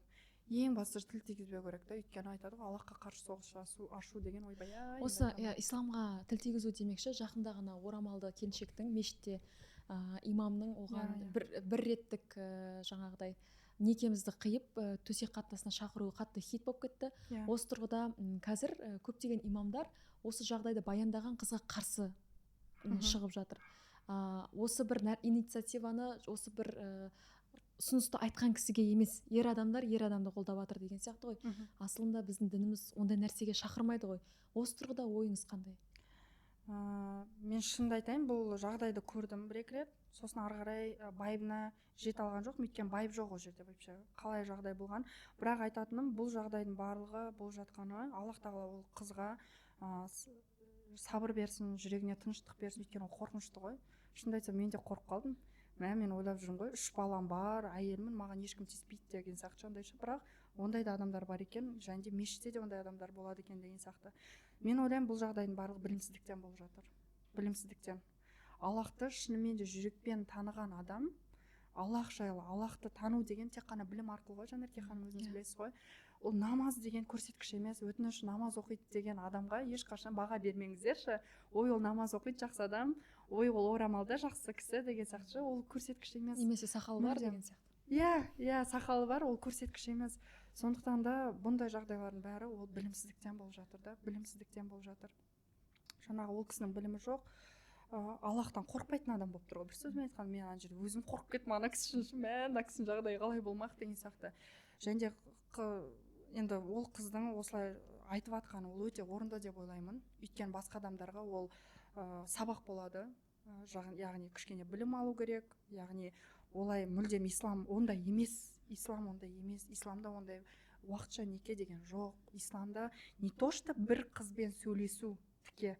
Сен даже сөйлесе алмайсың ол қызбен. Көзіңді төмен түсіресің де өтіп кетесің жанынан. Егер ол адам танымаса, егер сенде бір мұқтаждық болып тұрмаса, сен бір қызға қарау тұрмақ, сен көзіңді жұмасың да, төмен түсіресің де өтіп кетесің. Малайзия мысалы үшін солай. Сен бір адамды, бір еркекті көрмейсің, саған бүйтіп қарап тұрған, деп қарап тұрған адам көрмейсің. Бірден бүйтіп өтіп кетеді. Бірден былай көзін түсіріп өтіп кетеді. Сондықтан да мен ойлаймын, бұл жағдайдың барлығы білімсіздіктен деп.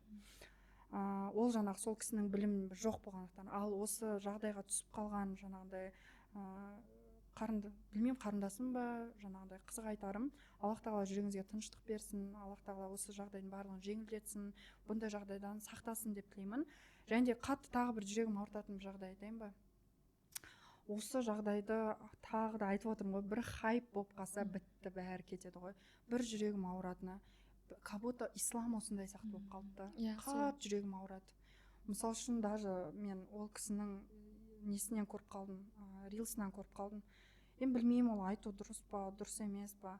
Қазақтың қыздары деген бір рилс жүрегім ауырды. Неге? Өйткені ішінде исламға қарсы, орамалға қарсы адамдар ол кісіні жақтап жатыр деп ол кісі солай қуанып жатыр да, андайша мені жақтап жатыр деген сияқты ше.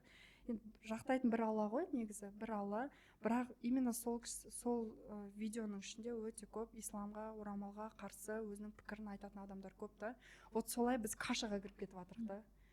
Түсініп тұрсыз ба? Қазір андай ислам сондай болып қалып жатыр да. Исламда сондай зорлық бар болуы мүмкін. Қалай ол сақал тағып алып мешітте солай, значит, мұсылмандардың бәрі сондай болып қалып жатыр. Мұсылман ер адамдардың барлығы сондай болып қалып жатыр. Орамалды қыздардың барлығы сондай болып қалып жатыр деген сияқты. Сондықтан да жүрегім ауыратын, тағы да бұл ситуацияны жаңағыдай барлық адамдар хайп ретінде пайдаланып, қазір қайтадан жаңағыдай осындай бір каша ситуация болып жатыр. Қайтадан орамалға, қайтадан жаңағыдай исламға, дінге, намазға, бәріне қайтадан жаман бір тіл тиіп жатыр. Соған жүрегім ауырады қатты. Өйткені негізі біздің ең бірінші қолдаушымыз ол бір алла ғой. Біз салуымыз керек оны, міндетті түрде салуымыз керек. Бірақ бір өкініштісі, солай сондай бір хайп арқылы көп адам осыны қолданып, ары қарай дұрыс емес ақпараттар жіберіп, сондай бір кетіп қала береді ары қарайшы. Сол ғана жүрегім ауырады. Абылай әрине бұл білімсіздіктен, надандықтан осындай жағдай болып жатыр. Және қайталап айтамын, ислам деген ол намаз емес. Тек қана ислам ол тек қана орамал емес. Сондықтан да ешқашан исламды, мұсылмандықты, жалпы мұсылман деген адамды болды намаз оқиды екен, болды осы адам күшті. Болды орамал тағады екен, болды бұл адамға 100% сене беруге болады.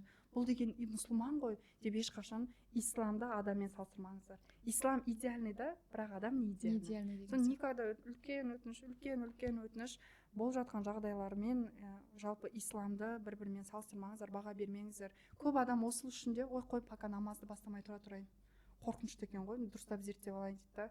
Қой орамалға келмей тұра тұрайын дейді да. Вот көрдіңіз ба? Осы жағдайлардың барлығы әсер етеді. Адам өйткені бізде өзінің миымен ойламайды да, көбінде жан-жақтағы ақпараттармен ойлайды. Мынау бүйтіп айтма, болды осылай. Бүйтіп айтма, болды осылай деген. Қазір мынандай да шығып жатыр ғой, қазақтар мұсылман болмаған деп ше, ойбай ана жерде. Шошып кеттім ғой, мен кәдімгі не болып жатыр деп Малайзияға қайтайын. Маған өйткені мына жаққа келгенде сол жақтың рекомендация шығады да. Мен иногда контент іздеймін, сөйтіп нетемін ғой, инстаграм кіремін ғой. Сондай кезде көріп қаламын да, әсіресе осы информация көп болып кетті ғой, жаңағыдан кейін көбірек шығып кетті. Сондықтан да міне айтарым сол, білімсіздіктен ол намаздан емес, орамалдан емес, ол білімсіздіктен. Сол кісінің білімі жоқ болғандықтан ол сол мешітте тұрып сондай бір мүлдем мұсылмандыққа, исламдыққа жат әрекет жасады. Сондықтан енді ол адам өзінің несін алып жатыр ғой, бұл өмірде де, арғы өмірде де мүмкін алатын шығар. Сабағын. Ками жаңа ұмытып кетіп бұны сұрақ қоюды. Бұйырса елге қайтасыз ғой? Елге? Қазақстанға қайту. Білмеймін, бірақ біз ораламыз ғой Алла қаласа, бірақ қай кезде екенін білмеймін. Өйткені бізде алдағы уақытта тағы бір 2 мемлекет тұр планымызда, сондықтан да. Онда жақсы, жалпы айтып ғой, жаңа ойбой деген нені жасадым деп. Мен жолдасым да сізбен жұмыс істеді ғой, сол айтады да, Ками деген жанып тұрған қызға тоқтамайды ғой, мотор ғой деп ше. Сіздің ана неңіз фанатыңыз бар ғой, еңбекқорлығыңызды қатты бағалайды да. Ол кісі екеуміз қатты ұқсаймыз негізі. Жаңа басқаша ойлану, басқаша бір пікірлер айту деген сияқты. Сол жаңағыдай осы жобаңыздың қайтадан өмірге келгеніне, қайта өзінің жалғасын тапқанына қуаныштымын, отбасымызбен қуаныштымыз. Сол жерде жаңағыдай қазір енді әртүрлі курс сататындар бар ғой, солар айтады да, мәселен андай call to action офферді айтқан кезде сен арықтау үшін деп косметика сататын адам болсын, арықтататын адам болсын, тамақ сататын адам болсын, психолог, сексолог кім бар, күйеуіңе ұнау үшін, күйеуіңе жағу үшін деген сияқты пікірді білдіреді. Сол пікірден біз ол адамның көзқарасын байқаймыз. Сіздің жаңағыдай жарнамаларыңызда немесе стористарыңызда қандай call to actionдар айтылады көбіне қыздарға? Жалпы еркек үшін өзгеру деген дұрыс па? Бізде білесіз ба, маған ойбойда қазір қатысып жатқан қыздар өздері де түсініп жатқан шығар оны. Менде көбінде қазіргі call to action айтайын. Мен бұрынғы call to actionдарды айтпай қойын. Бұрын маркетинг қандай болды ғой. Қазіргі call to action дене біздің аманатымыз деген call to action менде. Дене аманат, тек қана өзіңе керек. Жаңағындай, және де мен тек қана өзімнің нәтижеммен көбінде сатамын адамдарға. Міне мен толық болған кезде осындай болды. Салмақ тастағаннан кейін осындай өзгерістер бар. Ол тек қана қарым-қатынаста емес, мен Мағжан үшін арықтаған жоқпын. Өйткені Мағжан мені ол арықтап алғаннан кейін айтады да, сен осындай болдың ба деп шатайшы.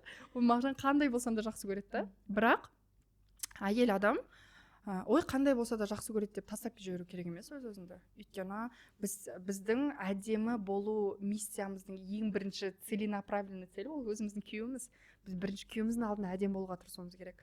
Біздің күйеуіміздің алдында жаңағыдай әдем фигура болуға тырысуымыз керек, бірақ ол үшін емес, тырысуымыз керек та. Сондықтан да мендегі call to action ол көбінде ең бірінші ол аманат, екіншісі ол денсаулық, үшіншісі ол энергия. Өйткені артық салмақ бар адамда энергия жоқ. Немесе энергия қай адамда бар, ол артық салмағын қабылдаған адамда бар да. Бірақ сонда да пайғамбарымыз саллаллаху алейхи айтқан ғой, пайғамбарымыз саллаллаху алейхи кезінде артық салмақ болмағанда ғой ешкімде. Пайғамбарымыз саллаллаху алейхи қайтыс болғаннан кейін белі бір жылдан кейін іш пайда болды деп айтады да мұсылмандарда. Яғни артық салмақ пайда болды дейді да. Ол не үшін? Өйткені тамақты дұрыс тамақтанбаймыз, өте асырып жейміз, тоймай тамақтанбаймыз, тойып тамақтанамыз, тамақтан кейін. Айтсам бір фишка айтайын ба ойбойдың? Тойып Жанерке ханым сізге сұрақ. Тойып тамақтанғаныңызды білгіңіз келе ма? Қай кезде тойып тамақтанғаныңызды? Мысалы үшін біз ойлаймыз ғой, қай кезде тойып тамақтанып қойдым? Біз ойлаймыз тойып тамақтану деген деп қалған кезде, андай ыңқылдап, қиналып тұрмай қалған кезде. Тойып тамақтанғаннан кейін адамның ұйқысы келеді. Сразу біз тойып тамақтанғаннан кейін адам ұйқысы келеді. Демек, кішкене шаршаңқы болып тоймай жесең энергия тамақ ол тек сізге энергия беру үшін арналған. Болды, басқа оның ешқандай миссиясы жоқ. Вообще миссиясы жоқ, айтайыншы. Тамақ ол сізге тек қана күш беру үшін арналған. Болды. Сіз дұрыс тамақ, егер тоймай тамақтансаңыз, сізге күш келеді, сіздің денсаулығыңыз жақсарады. Айтады бізде 99 аурудың барлығы ол тамақтан. Аурудың көбісі тамақтан ғой, астан, иә. Стрессінде, энергияның да көбісі астан. Сондықтан да өйткені адамның жаңағындай, мен өзім шындай жасаймын, мен толық кезде самооценкам қатты түсіп кететін, мен фотоға түскім келмейтін, өз-өзімді шындай айтсам қабылдамаймын, мен даже көйлек алмайтын. Шынында айтайын, маған солай әсер етеді. Хоть қанша психолог маған қазір айтса, оның ішінен проработка жасау керек десе, жоқ, маған просто артық салмақ болған ұнамайды, болды. Мен өзім қабылдай алмаймын артық салмақ. Неге мен өзім қабылдауым керек? Или Аллах тағала айтты ма, артық салмақтар жәннатқа кіреді деп айтқан жоқ қой. Сондықтан да менде таңдау болды да, мен арықтаймын, бұрынғы қалпыма келемін, энергиям көтеремін, немесе толып осылай өзіме өзім ұнамай жүре беремін деген сияқты. Жоқ, мен арықтаймын дедім да, осылай жаңағындай ой-бой арқылы салмақ тастадым. Осы менің call to action болды. Екінші call to action ол аманат. Жақсы екен, иә. Вот солай. И сөйтіп солмен халал ойбой шықты ғой. Ішінде жаңағындай жабық киіммен өзім тренировка жасаймын. Алдағы уақытта да мен қатты арманым бар, айтайыншы. Дұға етіп қойыңыздар, сол арманым орындалсын деп, көптің дұғасы қабыл ғой. Приложение ашқым келеді ойбойда. Өзінің жаңағындай приложениесі болған қалаймын да. Иә, ол тек қана Қазақстанда емес, қазір мысалы үшін Апсторға кіріп, мысалы үшін Араб төңірі, Малайзияның төңірі, Индонезия, Америка, көп жерде жаңағындай шынды айтсам жаңағы жабық киінген қыздардың артынан қайталағысы келетін қыздар өте көп. Өйткені ашық киінген ол да көз зинасы ғой. Сен ашық киінген қыздарды көрген сайын жүрегің қатаяды. Ол факт, ол факт. Жаңағындай өзіңіз сөйтіп бірлет нет көрсеңіз, мала Америкада болған шығар, ашық киінген қыздар көп екен деп кет қалдық дедіңіз қандайша.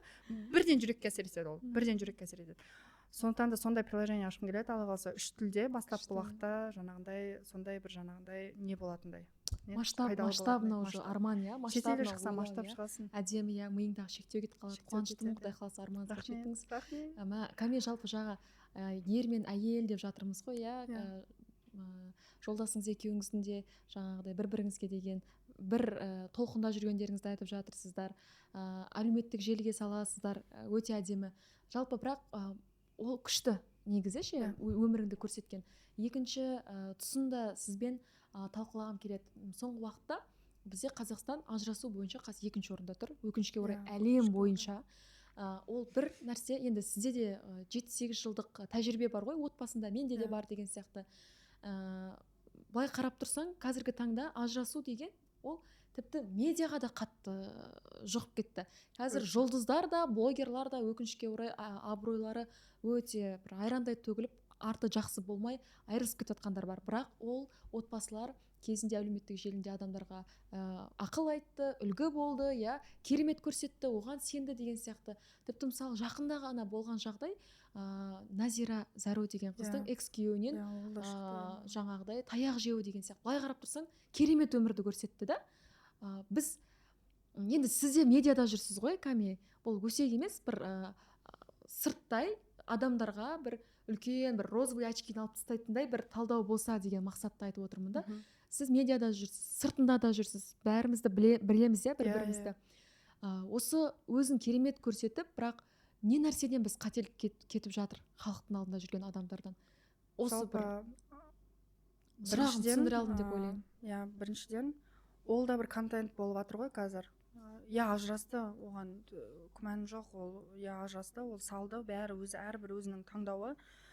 Сондықтан да ол сыртқа шығып кетіп жатыр, және де бір өкініштісі нормально өмір сүріп жатқан отбасының өзіне ой салып жатыр да. Ажырасу норма екен ғой деп ше. Кішкене күйеуімен ұрысып қалса болды, ол жан жақтан көрді ғой бәрі ажырасып жатқан. Ажырасу норма дейді да, оның да бір ойында ниет болады, мен ажырасқым келеді деген сияқты. Үлкен өкініштісі сол бір сондай информациялар соған жай алып келіп жатыр да. Енді жалпы ажырасу былай айтайықшы, отан отбасыдан басталады деген керемет сөз бар ғой, қазақта. Мен айтамын да, қазақтар қандай күшті деймін да, ата-бабаларымыз бір сөзбен үлкен бір тренинг, бір кітапты жаза салған ғой, бірақ сөзбен. Отан отбасыдан басталады дегеніміз, отбасы ол сенің отаның. Мысал үшін, Қазақстан мен Малайзия бір-біріне ұқсамайды ғой, иә? Қазақстан өзінің заңдары бар, өзінің конституциясы бар, өзіне тән халқы бар. Малайзия өзінің заңдары бар, өзінің конституциясы бар, өзіне тән отаны бар. Өзіне тән халқы бар, иә? Тура солай әрбір отбасы отан. Әрбір отбасының өзіне тән заңы бар, өзіне тән конституциясы бар, өзіне тән мінезі бар. И сен егер де осы отбасының президент мен премьер-министр дейікші, президент ер адам болса, премьер-министр әйел адам болса, например, екеуі жан жақтан фокустың бәрін алып тастап, басқа отбасылардан фокустың бәрін алып тастап, толығымен алып тастап, екеуі саналы ақыл иесі бар адамдар ретінде екеуі отырып, мынау біздің отбасымыз, бұл біздің отанымыз, біздің өзіміздің заңдылықтар бар, екеуміздің бір-бірімізге тән мінезіміз бар, уже біреулердің бала шағасы бар, иә, например, біз өзімізге тән отбасыны құруымыз керек. Болды, басқа ешқандай психологтың, ешқандай қалай айтсам болады, жан жақтағы адамдарын салыстырып ештеңе керек емес, өйткені олар өздерінің отбасы. Сіз өзіңіздің біреудің жақсы отбасына қарамай қойыңыз, біреудің керемет гүлдеріне, керемет жаңағындай бол жатқан бір-бірлеріне, махаббатиктарына мүлдем қарамай қойыңыз, өйткені олар өздерінің отбасы, олардың өздерінің заңдылықтары бар. И сіз ешқашан оларға ұқсай алмайсыз, и сіз ешқашан өзіңіздің партнеріңізді өзгерте алмайсыз, өйткені Аллах тағала екеуіңізді қосты, Аллах тағала ешқашан қателеспейді. Просто сіздерге не керек? Отырып, жан жақтан алып тастап, идеальный картиналарды алып тастап, салыстыруларды, иә. Білесіз, ажырасу көбінде неден пайда болды бізде? Байқадыңыз ба? Қатты психология дамыған кезде ажырасу көп болып кетті. Байқадыңыз ба? Қатты психология дамыған кезде. Өйткені түсінемін, зорлық зомбылық бар. Оны мен айтпаймын, оған шыдау керек, ажыраспау керек деген сияқты. Просто адамда сөйлесу қалып қалды мүлдем. Адам күйеуімен сөйлесу үшін бірінші психологқа барады да, андайша. Күйеу мен әйелдің бір-біріне нормально отырып сөйлесу жоқ қазір. Психологқа да ақшасы бар ғана барады ғой. Әлеуметтік желі сияқты. Уақытша сөйлеспейді, әркім өзінің әлемінде. Иә, түсініп тұрсыз ба? Енді қараңыз. Ақшасы жоқ адамдар не істейді? Басқа адамдардың опыттарына алады. Біреу рилсқа салады. Вот, мен күйеуімнің, оказывается, маған жақсы қарауым үшін, оказывается, күнне 3 рет розамен ваннаға түсу керек деген сияқты. Например, шандайша, вау, значит, күнне 3 рет розамен ваннаға түсу керек дейді. Ол ваннаға түсті, күйеуін керек деп па? Иә, күйеуінен бүйтіп күтіп отырады. Так, мен ваннаға түстім, давай теперь. Не болды, что-то дым өзгерген жоқ дейсіз, значит, сен дұрыс емес адамсың деген сияқты. Вот көрдіңіз бе? Бізде салыстыру көп болғандықтан өте көп білім таралып кеткендіктен қарым-қатынас жайлы мынау былай істеу керек, анау былай істеу керек, мынау бүйту керек, әйел бүйту керек, күйеу сөйту керек. Қазір даже ең өкініштісі мұсылман кәдімгідей намазда Аллах танитын адамдарда әйел бүйту керек, күйеу сөйту керек деп, наоборот сөйту керек, бүйту керек. Біздің отбасымыздың мысалымен келтірейін, бізді сол ажырастыруға апарды негізі, ажырастырайын дегенге апарды. Потому что мен, так, сен бүйту керек екенсің ғой дедім да Мағжанға. А Мағжан айтты, сен вообще-то бүйту керек екенсің ғой дейсің. Сөйту керек, бүйту керекпен екеуміз бір-бірімізбен вообще сөйлесе алмадық та. Өйткені мен мына жақтан естіп алдым бүйту керек екен, қазір рилстарды бір-бірімізге жібереміз, оказывается, мынандай екен деп ше. Мағжан ана жақтан естіп алды, бүйту керек екен. И сөйтіп екеуміз қосылып алдық та, бір-бірімізге жау болып қалдық та. Ал негізі отбасы деген ол сенің ең жақын, ең жүрегің тыныштық табатын, ең қалай айтсам болады, сенің сондай бір керемет Аллах берген нығметің ғой отбасы деген. И сен ол нығметті түсінуің керексің біріншіден. Сен соған шүкір етуің керексің да. И айналайын, пожалуйста, мен қазір Мағжан екеуміз әрдайым бір-біріміз солай тоқтатып тұрамыз да, андайшы. Бәрін алып тастайық та отырып сөйлесейікші. Өзіміздің басымыз бар ғой деп. Иә, өзіміздің басымыз бар ғой. Не керек бізге анан ақылы, мынан ақылы, ана бүйтті, мынан сөйтті деген сияқты. Сондықтан да мен айтатыным, шынымды айтсам, пожалуйста, екі адамда, үлкен адам, кәдімгі балалары бар адамдар ғой негізі, екі адам отырып сөйлесу керек. Никак бір-бірінің жаңағындай мен дәлелдеп қалайын деген форматта емес. Мен өзімнің дұрыс екен қазір дәлелдеймін деген сөйлесу емес бұл, ондай диалог емес. Мен жоқ ана жерде. Так, бізде мынандай проблема болып тұр, қалай шешеміз? Кім кінәлі маңызды емес. Кім кінәлі маңызды емес. Ешкім сен кінәлі. Бізде көбіне диалог қалай жүреді? Ол қырыла бересің. Қазір сен кінәлі екен дәлелдеп беремін осы жерде. Дейді да андайша. Кім кінәлі маңызды емес. Өйткені сен ертең ажырасып кетейін деп жатсың ба? Окей, дәлелдедің кінәлі екен. По-любому тұйықтайсың ғой саладамен. По-любому байқайсың ба? Ұрсасың, татуласасың, ұрсасың, татуласасың да. Бір жаманы Инстаграм шығып кетсе, басқа адамға әсер етіп кетесің. Сосын болды ақыға кіріп кетесің, сонымен арқалап кетесің өзіңмен шандайша. Сондықтан да кім кінәлі маңызды емес. Бізде отбасымызда проблема бар. Біздің махаббатымыз өшіп бара тұр ма? Давай свидание ұйымдастырайық. Мен прям Мағжанға айтамын. Жан, жота сен жұмысқа қатты кіріп кетсің, давай свидание ұйымдастыршы. Мен свидание хочу деген сияқты. Мен гүл керек болса айтамын, жан гүл алып берші деген сияқтандайшы. Өзіне айтамын, өзі тыңдамаса Инстаграмға айта саламын, прикол ретінде жандайшы. Бірақ ол ешқандай бір дәлелдеу, қателікті іздеу мақсатта емес таңдайшы. И сөйтіп отырып сөйлесесің да, бізде отбасыда мынандай мәселе болып тұр, қалай шешеміз? Екеуміз ақыл есіміз. Шеше алатын жағдай болса шешейік. Немесе үшінші адам керек па? Үшінші адам алдында отырып шешейік деген сияқты. Өйткені жалпы үшінші адам кей кезде пайдалы болады. Сол үшін кеңес өте жақсы, сені ғайбаттамайтын, өсектемейтін достарым болған жақсы да. Бізде ондай бар, Аллаға шүкір. Біз иногда сол кісілерді шақырамыз, кел депші. Что-то біз өзіміз шығамай жатырмыз, өйткені әр адамда нәпсі бар ғой. Өз-өзін кей кезде дәлдеп кетеді. Сондықтан да ләжі болса, жаңағындай, ол сенің отбасың, ол сенің отаның. Әр отанда өзінің заңы бар, әр отанның өзінің халқы бар. Халық ол біздің балаларымыз. Заң, мәдениет ол біздің отбасына тән ғана мәдениет бар. Ол басқа отбасыға ұқсамайды. Ол ұқсап та керек емес, талпынып та керек емес, ана отбасы сияқты болайықшы депші. Сен өзіңнің бар қасиетіңмен жақсы болуға тырыс. Балаларыңа жақсы болуға тырыс, әйеліңе жақсы болуға тырыс, күйеуіңе жақсы болуға тырыс. Болды, сонымен басын қатсыншы, Құдай-ау, басқа отбасын салыстырып, сен шынымды айтайын, мен опытымда бар. Мен қанша қаладым, Мағжанның тура анандай адам болған, ол болған жоқ.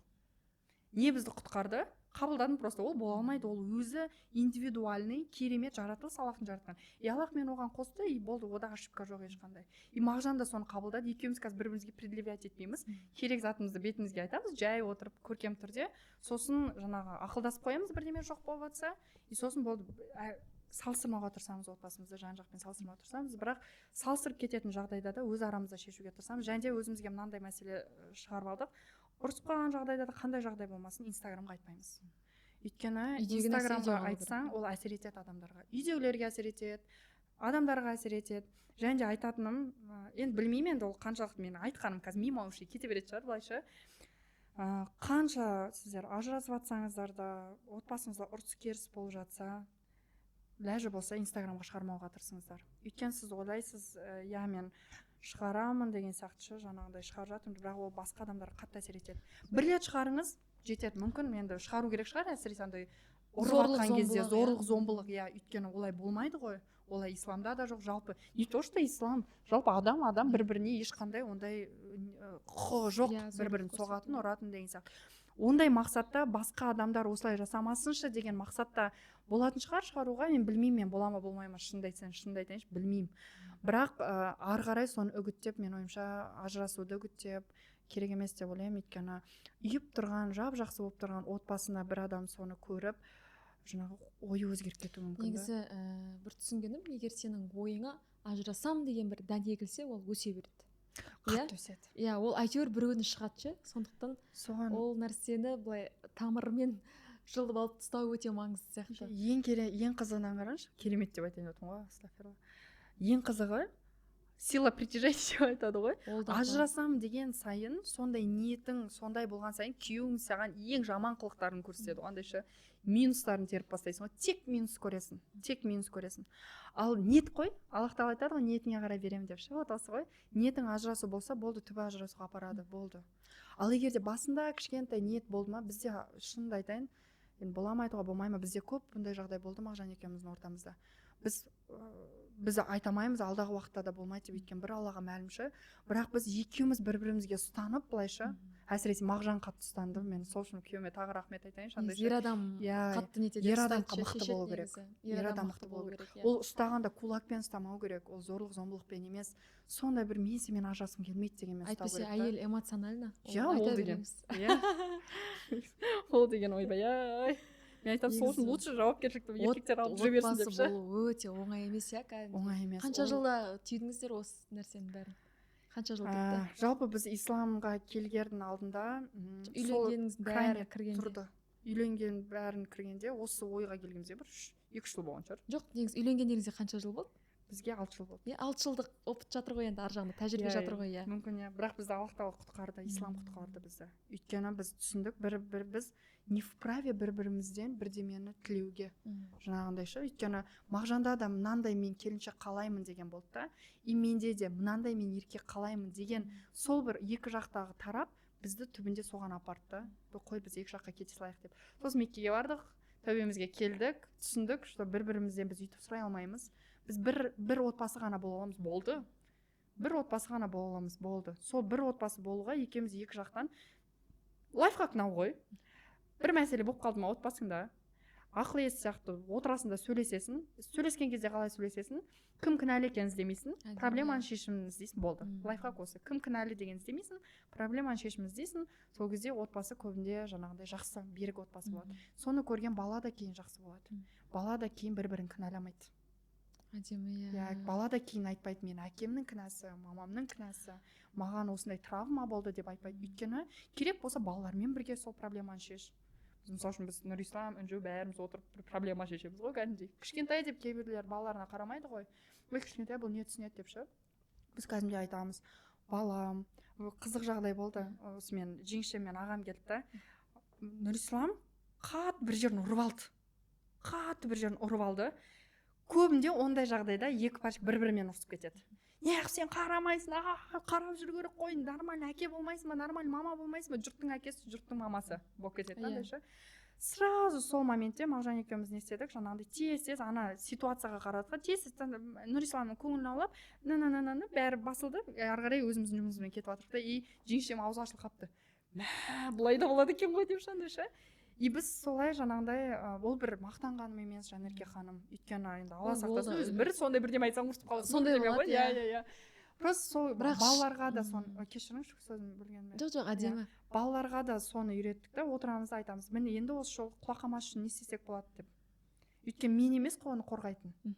Ол өзі осознанно түсіну керек та, в дальнейшемде құлақамас үшін былай істеу керек деген сияқты.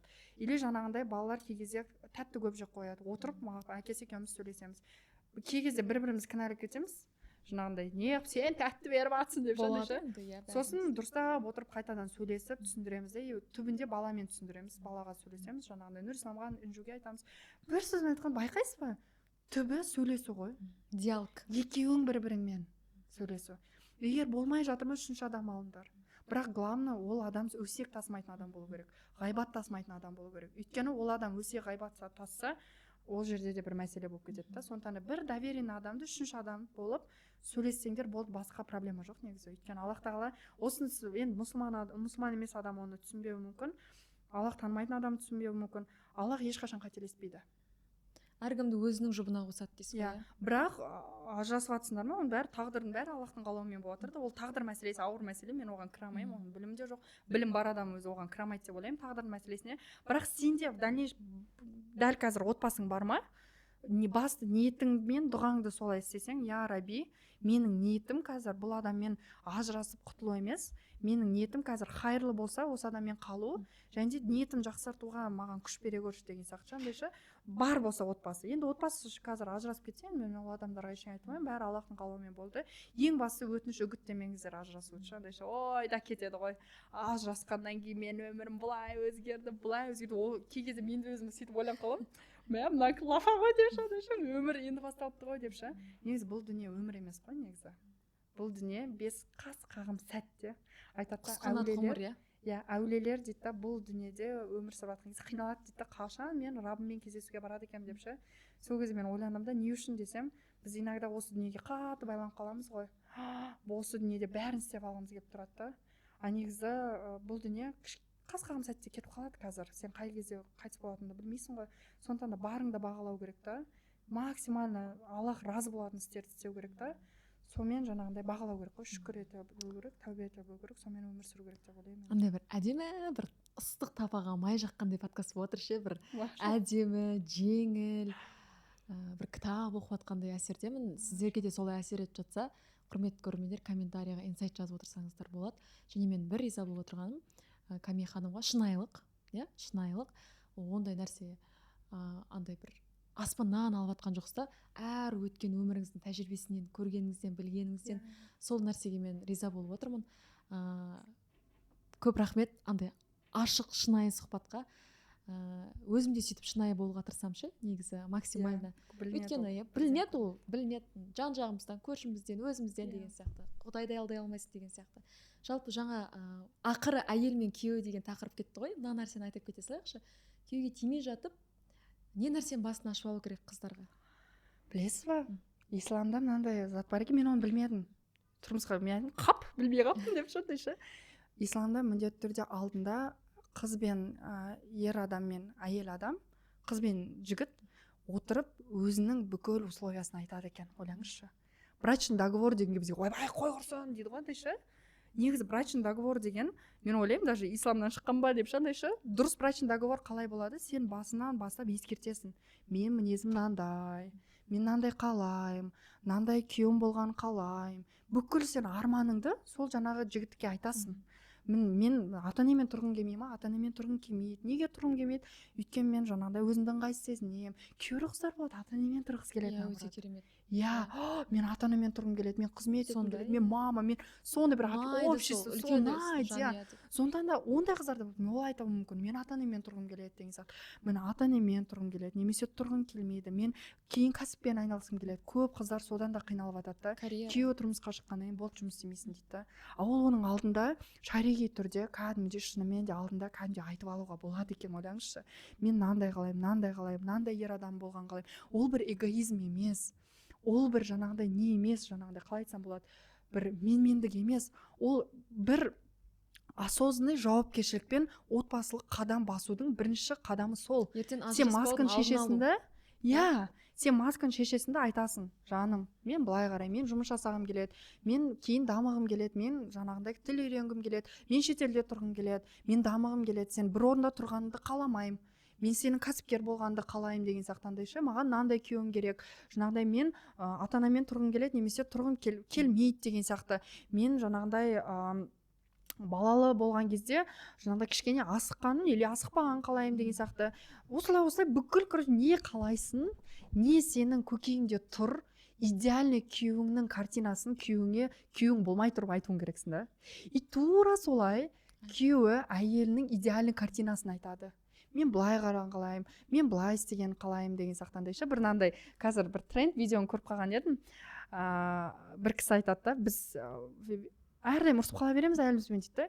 Сосын отырдық та, жалпы сен менен қандай не әрекеттер қалайсың, мен сенен қандай әрекеттер қалаймын, соның бәрін списогын жаздым дейді да. Сөйтсек, ана списокта ана отқан бриллианттар жоқ, просто таңертең жаңағындай, или там мен тамақ жасаған кезде жанында сөйлесіп тұршы. Мен, например, көйлек киген кезде қандай әдемісің деп комплимент айтшы.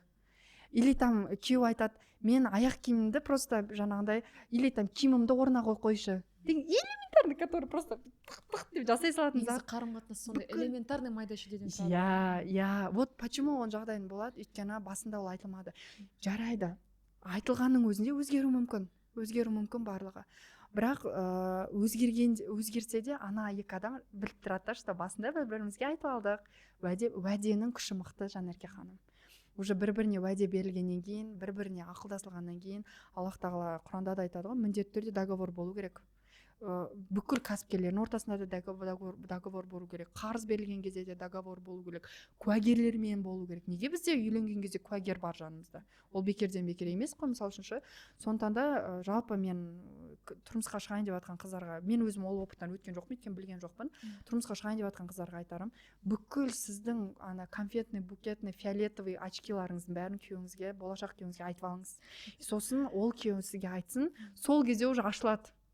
Екеуі бір-біріне шыдай ма, кімнің кім екені отырып, содан кейін окей, мынаны қалай өзгерте аламыз деген әңгіме болу керек. Міне қазір мынау болмай жатыр, мен былай істей алмай жатырмын, қалай өзгертсек болады деген сияқты. Сондай әңгіме бір мәміле келініп, содан кейін ары қарай уже неке қиылады, сосын уже былай қарап тұрсаң маска жоқ та. Иә, ожидание жоқ. Күту жоқ. Күту болғанның өзінде бір-бірлеріңе жай бүйтіп ескертсеңдер, мен басында айттым ғой десең уже понятно. Байқасаңыз, жалпы басында бір ескертілген, дұрыстап ақылдасылып істелінген заттардың берекесі бар ғой, байқайсыз ба? Береке, мысалы үшін Америкаға барарда да сіздер план құрдыңыздар ғой. План құрылып, ақылдасылып, сөйткен заттардың барлығы берекелі болады да, аяқ астынан бұрылып кеткен зат шайылып кетеді ғой. Бір берекесі қашып кетеді. Вот көрдіңіз ба? Сондықтан да ол Аллахтың заңдарының барлығы, заңдылықтардың барлығы кез келген сферада жұмыс жасайды. Отбасыда да, кәсіпте де, адаммен қарым-қатынаста да барлық жерде жұмыс жасайды. Ең бастысы жаңағы ғой, басында айтып едік қой, қызмет деп ше. Даже күйеуіңізге де сондай көзқараспен қарасаңыз, мен бұл адамға қызмет етіп жатырмын деп ше. И күйеуіңіз сізге де сондай көзқараспен қарау керек та. Мен бұл адамға қызмет. Онда ақылдасуда айтасыздар, давай бір-бірімізге қызмет етейік деп. Қалай мен саған қызмет етсем болады деп, сен маған, мен саған қызмет етейік деген сияқты. Вот солай сөйтіп баланс тасталынады дейсіз. Иә, баланс тасталынады. Жалпы кәми мысалы әлеуметтік желіде өмір бақи тұратын нәрсе емес қой. Соны алып тастағанда мүмкін жоқ болып кеткенде сіз немен айналысушы едіңіз? Мен қазір универге түскім келіп жатыр. Түсейін деп жатырмын, Алла қаласа қазір Мағжан осы нелердің барлығын реттеп жатыр. Мен түсуіме. Жалпы алдағы уақытта мен үлкен арманым, білмеймін, енді Аллах тағала сондай қабілет беріпті, сөйлеу деген. Сөйлеу, бір затты оңай түсіндіру, шабыттандыру, мотивация беру деген сияқты. Мен үлкен арманым бар, Алла қаласа дұға етіп қойыңыздаршы. Мен планымды айтып жатқан жоқпын, қыздар. Планыммен бөлісіп айтқан жоқпын. Арманым бар. Құранды зерттеу. Құранды тәпсірін зерттеу. Өйткені неге? Құран ол біздің инструкция. Адамның инструкциясы Құран. Мысалы үшін айфонның инструкциясы не? Ішінде кітапшасы бар ғой. Егер айфонды былай қолдансаң, саған жақсы қызмет етеді бұл. Бұл жақсы қызмет етеді саған. Ал егер сен дұрыс қолданбасаң, бұл күйіп кетеді. Мысалы үшін айфонды кипятокқа салып жүрсең, күйіп кетеді. Сондықтан да барлығы айтылып тұрады ана жерде. Мынаны істе. Егер сен істе деген зат істесең, жақсы қызмет етеді. Мысалы үшін сіздің косметикаңыз айтайық. Мына сіздің косметикаңыз ғой. Сіздің косметикаңыз, например. SPF. Мынаны SPF-ті аламын, Алла қаласа. Дәрет өткізетін SPF. Жаңадан бір қызық айтайын ба? Мен кеше ғана, мен андай 3 бала бар, мамочкалар түсінеді. Мен сізге прям звондап айтайын дедім, Жанерке ханым, білесіз, екеуміз күнде кездесе бермейміз. Пожалуйста, маған уходовый средство алып келе салыңызшы, мен осы подкасттан кейін мен сізге етем деп ше, төлей саламын деп ше. Именно SPF, потому что Малайзияда SPF жақпасаң, бетің ужасно болады. Мысалы үшін SPF ішінде міндетті түрде не бар, Жанерке ханым? Қолдану инструкциясы бар, иә. Егер сен бұл SPF-ті аяққа жағып нәски киіп қойсаң, пайдасы бар ма? Пайдасы жоқ қой. Бұл SPF-ті қайда қолданасың дейді? Бетке қолданасың дейді. Міндетті түрде күнде қолданасың дейді. Үйде болсаң да қолдан дейді. Сыртқа шықсаң да, мейкап жасқан да, жақпасаң да. Иә, обязательно там пляжға барып түсіп, міндет емес SPF-ті қолдану үшін, иә. Соның бәрін сіз мына жерде де айтасыз, Инстаграмыңызда айтасыз. Оның бәріне инструкция по применению ғой. Тура солай адамның бұл өмірде дұрыс өмір сүру керек инструкциясын барлығы Құранда жазылған. Құранда жазылған. Сен даже Құранда қай кезде ата-анаңның спальнина тоқылдап кіруге болатын уақытына дейін жазылған. Ойлаңызшы. Қалай сен тамақ жесің, қалай сен туалетке барасың, қалай сен өмір сүресің, қалай сен ұйықтайсың, қалай сен тұрасың, пайғамбарымыз саллаллаху алейхи вассалам сүннеттері, ол Құранның тәпсірі ғой, былай қарап тұрсаң. оның барлығы жазылғанда адамның дұрыс өмір сүру инструкциясы Құранда жазылған. Егер біз соны білсек, егер дұрыс дегенді дұрыс қолдансақ, біз жақсы өмір сүреміз бұл өмірде. Қиындатпаймыз, біз түсінеміз, өйткені Аллах тағала бізге инструкция береді. Егер біз оны білмесек, біз не істейміз? Айфонды кипятокқа саламыз ғой. Біз өз өмірімізді депрессияның ішіне салып, стресстің ішіне салып, бүкіл коучтарды іздеп, бүкіл психологияны іздеп, өзіңнің ата-анаңның ішіне кіріп, ол ата-анаңды потом кінәлап, сонымен еще сен қаншама жылың өтіп кетеді ғой. Қаншама жылың өтіп кетеді. Неге? Өйткені өз-өзімді таба алмай жатырмын деген қазір тренд болды ғой. Өз-өзін таба алмай жатыр адам. Неге? Өйткені өзінің инструкциясын біледі. Айфон тоже өз-өзін таба алмайды. Егер бұны сен кипятокқа салсаң, айфон байқұс өз-өзін таба алмай бұл өмірден өтті. Потому что ол кипятокта тұр да. Ал бұны не істеу керек еді? Звондау керек еді, қолдану керек еді, жазу керек еді, қарым-қатынас орнату керек еді. Тура солай, егер бұл өмірде адам инструкциясын білмесе, өз-өзін таба алмай өтіп кетеді да. Ал егер сен инструкцияны білсең, кітапты ашып оқысаң, Құранды ашып оқып түсінсең, ол тек қана ол жерде бір пайғамбарлар жайлы әңгімелер емес, ол жерде бір Аллах бүйтіп жаңағыдай қалай айтсам болады, қорқытып айтты немесе сүйіншілеп айтты деген ғана мәселе емес, ол біздің инструкцияда. Ал оны инструкция екенін қайдан білесің? Оны түсінген кезде тәпсірде. Өйткені біз сондай болып қалғанбыз, енді біз түсінбейміз, Құранды оқимыз, тек қана прямой ғана түсінеміз, не деп жатыр екен деп. Аллаға шүкір, ұстаздарымызға рахмет, бізге түсіндіріп жатқан, Құранды түсіндіріп жатқан. Сондай бір арманым бар. Аллах тағала егер маған осындай қабілет берді ма, жеңілдету деген қабілет берді, жеңіл түсіндіре алу деген қабілет берді ма, жаңағындай айфон деген сияқты, значит бұны қолдануым керек ау деген ой бар да. Қызығы, егер мен сол универге түссем, ары қарай енді бір Аллаға шүкір тағы бір кезең басталады, өмірде студенттік кезең басталады. Сол жаңа сіз айтқаннан кейін ойланып отырмын да, шынымен де андай Инстаграм жоқ па қалса, не істеп қалам деген ой жоқ екен сол үшін. Өйткені мен сондай үлкен мақсаттарым бар, армандарым бар. Оған Инстаграмның қатты бір қатысы жоқ. Қатысы бар қай кезде, егер сол кезде мен білім иесі болып тұрған кезде Инстаграм бар болып тұрса қолымда, онша соны қолданамын инструмент ретінде ғана. Бірақ өзі ол білімді алу керек адамды Аллах тағала алдыма алып келіп береді. Хоть Инстаграммен болсын, хоть қай жерде болсын, алып келіп береді да, кәсіпте болсын, бәрібір. Сондықтан да сондай бір ойым бар, Алла қаласа. Қуаныштымын, Кәми. Андай біздің жақсы адаммен не дейді? Сұхбаттасқан нәрсе тез өтіп, жаманның ғұмырындай дей ма? Уақыт деген кәдімгідей асып кетті. Бет қарап қоямын, хронометражға не болып жатыр өзі деп ше. Бірақ ешқандай сөзіңізді бөлгім келген жоқ, бәрі орынды, бәрі әдемі.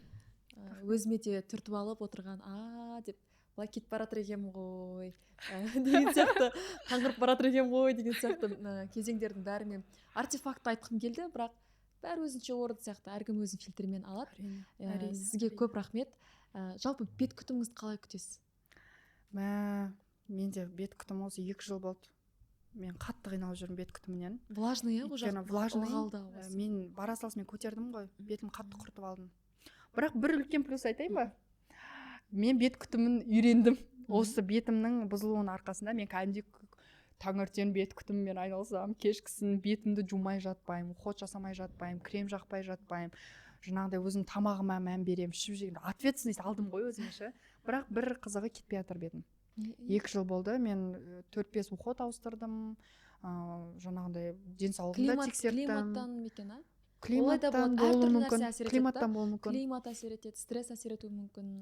Және менің іш құрылысым қатты. Гормон, стресс, бәрі бар. Болды, сол 3-ші қызымды көтерген кезде пайда болды.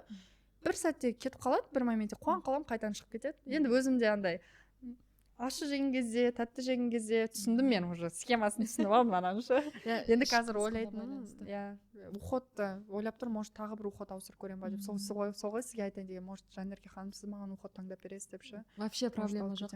Біз сізге қазір мына жерде мынау Кореядан шығатын халал коллаген 3300. Негізі көп кореялық нелер коллагендер ішінде доңыз қосылады, доңыз майы.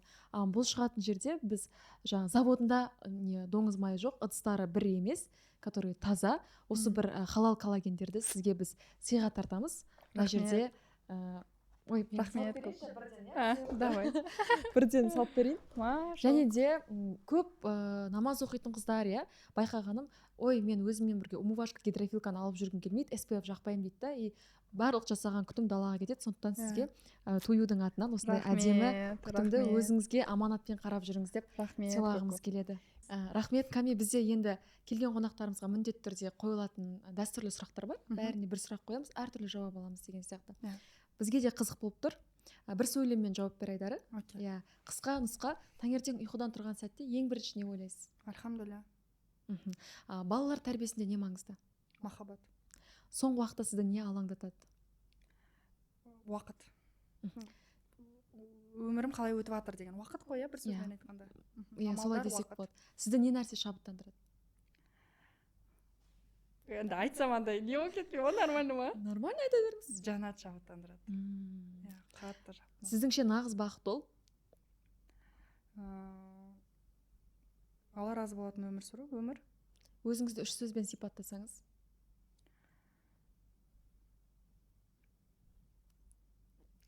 Өзімді ма? Бәрін қиналатын сұрағы. Иә. Бірінші келген. Алланың жолындағы адам. Мхм. Егер уақытты артқа айналдырсаңыз, қандай сәтті қайта бастан кешкіңіз келеді? Енді уақыт артқа айналмайды, но примерно бір Иә. мысал ретінде айтайын, иә. Қандай сәтті бастан кешіргім келеді? Бірінші айтайын ба, қандай ой келді? Мама екеуміз бір комнаталы общежитие тұрғанбыз. Вообще ана жерде условия жоқ, мен біледі инстаграмда көрсеткен, мен айтамын да. Иә, мен көргем. Иә, көрдіңіз ғой, енді шошып кеткен шығарсыз, иә, қалай Жоқ. тұрды мына жақта деп шандайшы. Өйткені біраз адам шошыды ана жерде. Бірақ содан кейін бір жақсы ол жерге ремонт жасап қойыпты. Кәдімгідей, Аллаға шүкір. Может, ол да әсер еткен шығар, білмеймін. Сол кезде біз бірінші рет мама екеуміз суши жеп көргенбіз. Ана дәмді айтамын. Әлі аузымда ай. Ойбай-ай, ана мағжан айтады ғой, ойбай-ой деп шандайшы. Сол кездегі бақыт сезімін айта алмаймын дейші. Бірінші рет суши жеп көрдік та. И ол бізге кәдімгідей не зарплата алған кезде жасалынатын үрдіс болды да, андайшы. Что-то вкусненькое. Қазір суши деген норма болып қалған ғой енді. Обедке суши жейсің, қаласаң завтракқа суши жейсің деген сияқты. Мүмкін сол сәтті. Өйткені прям сол сәт білмейсіз, сіз сұрақ қойдыңыз, сразу сол жақ фук етіп миыма Ол қай жылдары? Ол 2017 ау деймін. 2017. 2014-те мен бітірдім, 2016-17 ғой. Әдемі. Азаматтық сұрақтарға көшсек, бізде сіздің азаматтық позицияңыз білу маңызды. Мемлекеттік деңгейде маңызы бар оқиғалар, қаңтар оқиғасы, шерзат оқиғасы сияқты кезеңдерде өзіңіз сияқты танымал адамдардың пікір білдіруі шарт па? Неге пікір білдіруге қорқады? Пікір именно білдіру мемлекетке қарсы ма? Мемлекетке қарсы емес, жалпы Мен ситуацияға. былай айтайыншы. Кез келген жағдайда, егер де сен анығына жеттім деген информация болса, пікір білдір. Мен ойлаймын, ол шарт. Егер сен анығын зерттеп өзің, оның барлығын толыққанды көріп, мәселені зерттеп, адвокаттарға звондап, сұрап, мынау қалай болып жатыр деп, сол жаңағы болған оқиғаның екі тараптан да жаңағындай сұрастырып, екі тараптан да ойын тыңдалғаннан кейін барып, сондай бір өзіне адвокат болып кететін шығарсың, наверное, ол кезде. Содан кейін ғана барып сөйлеу, ол дұрыс. Ал егер, иә, ол шарт. Егер сен зерттесең, мен ойлаймын, зерттеп уақытым жоқ қой зерттеуге. Біз не істейміз, көре саламыз да, сразу деп бөлісіп кетіп қаламыз ғой. Вот сондықтан да егер зерттесең, айтады ғой, базар жоқ, бөліс деп ше. Егер зерттемесең, онша бөліспей қой. Қазақ тілінің болашағына қатысты пікіріңіз қандай? Мен ойлаймын, қазақ тілді әрбір адам, әрбір бала білу керек. Өйткені біз Малайзияға тұрған кезде, Малайзияда тіл мен дінді қатты ұстанған. Олар тіл білу өте маңызды. Малайша сөйлей қалсаң бітті, сенен жақсы адам жоқ та, андайшы. Сондықтан да тіл, мемлекет тілмен ғой. Тілің болса, мемлекетің бар да. Тілің болмаса, мен ойлаймын, не хайыр ол мемлекеттен деп ше. Балаларыңыздың ағылшын жақсарды ма? Қазақша сөйлейді ма? Қазақша сөйлейді. Таза сөйлейді. Мен ойлаймын, Малайзияға барып олар таза қазақшаны үйренді. Садиктерінде бірақ ағылшынша сөйлейді. Ағылшынша сөйлейді. Тек ағылшынша сөйлейді. Әдемі. Референдум президент сайлауында дауыс беріп көрдіңіз бе? Иә.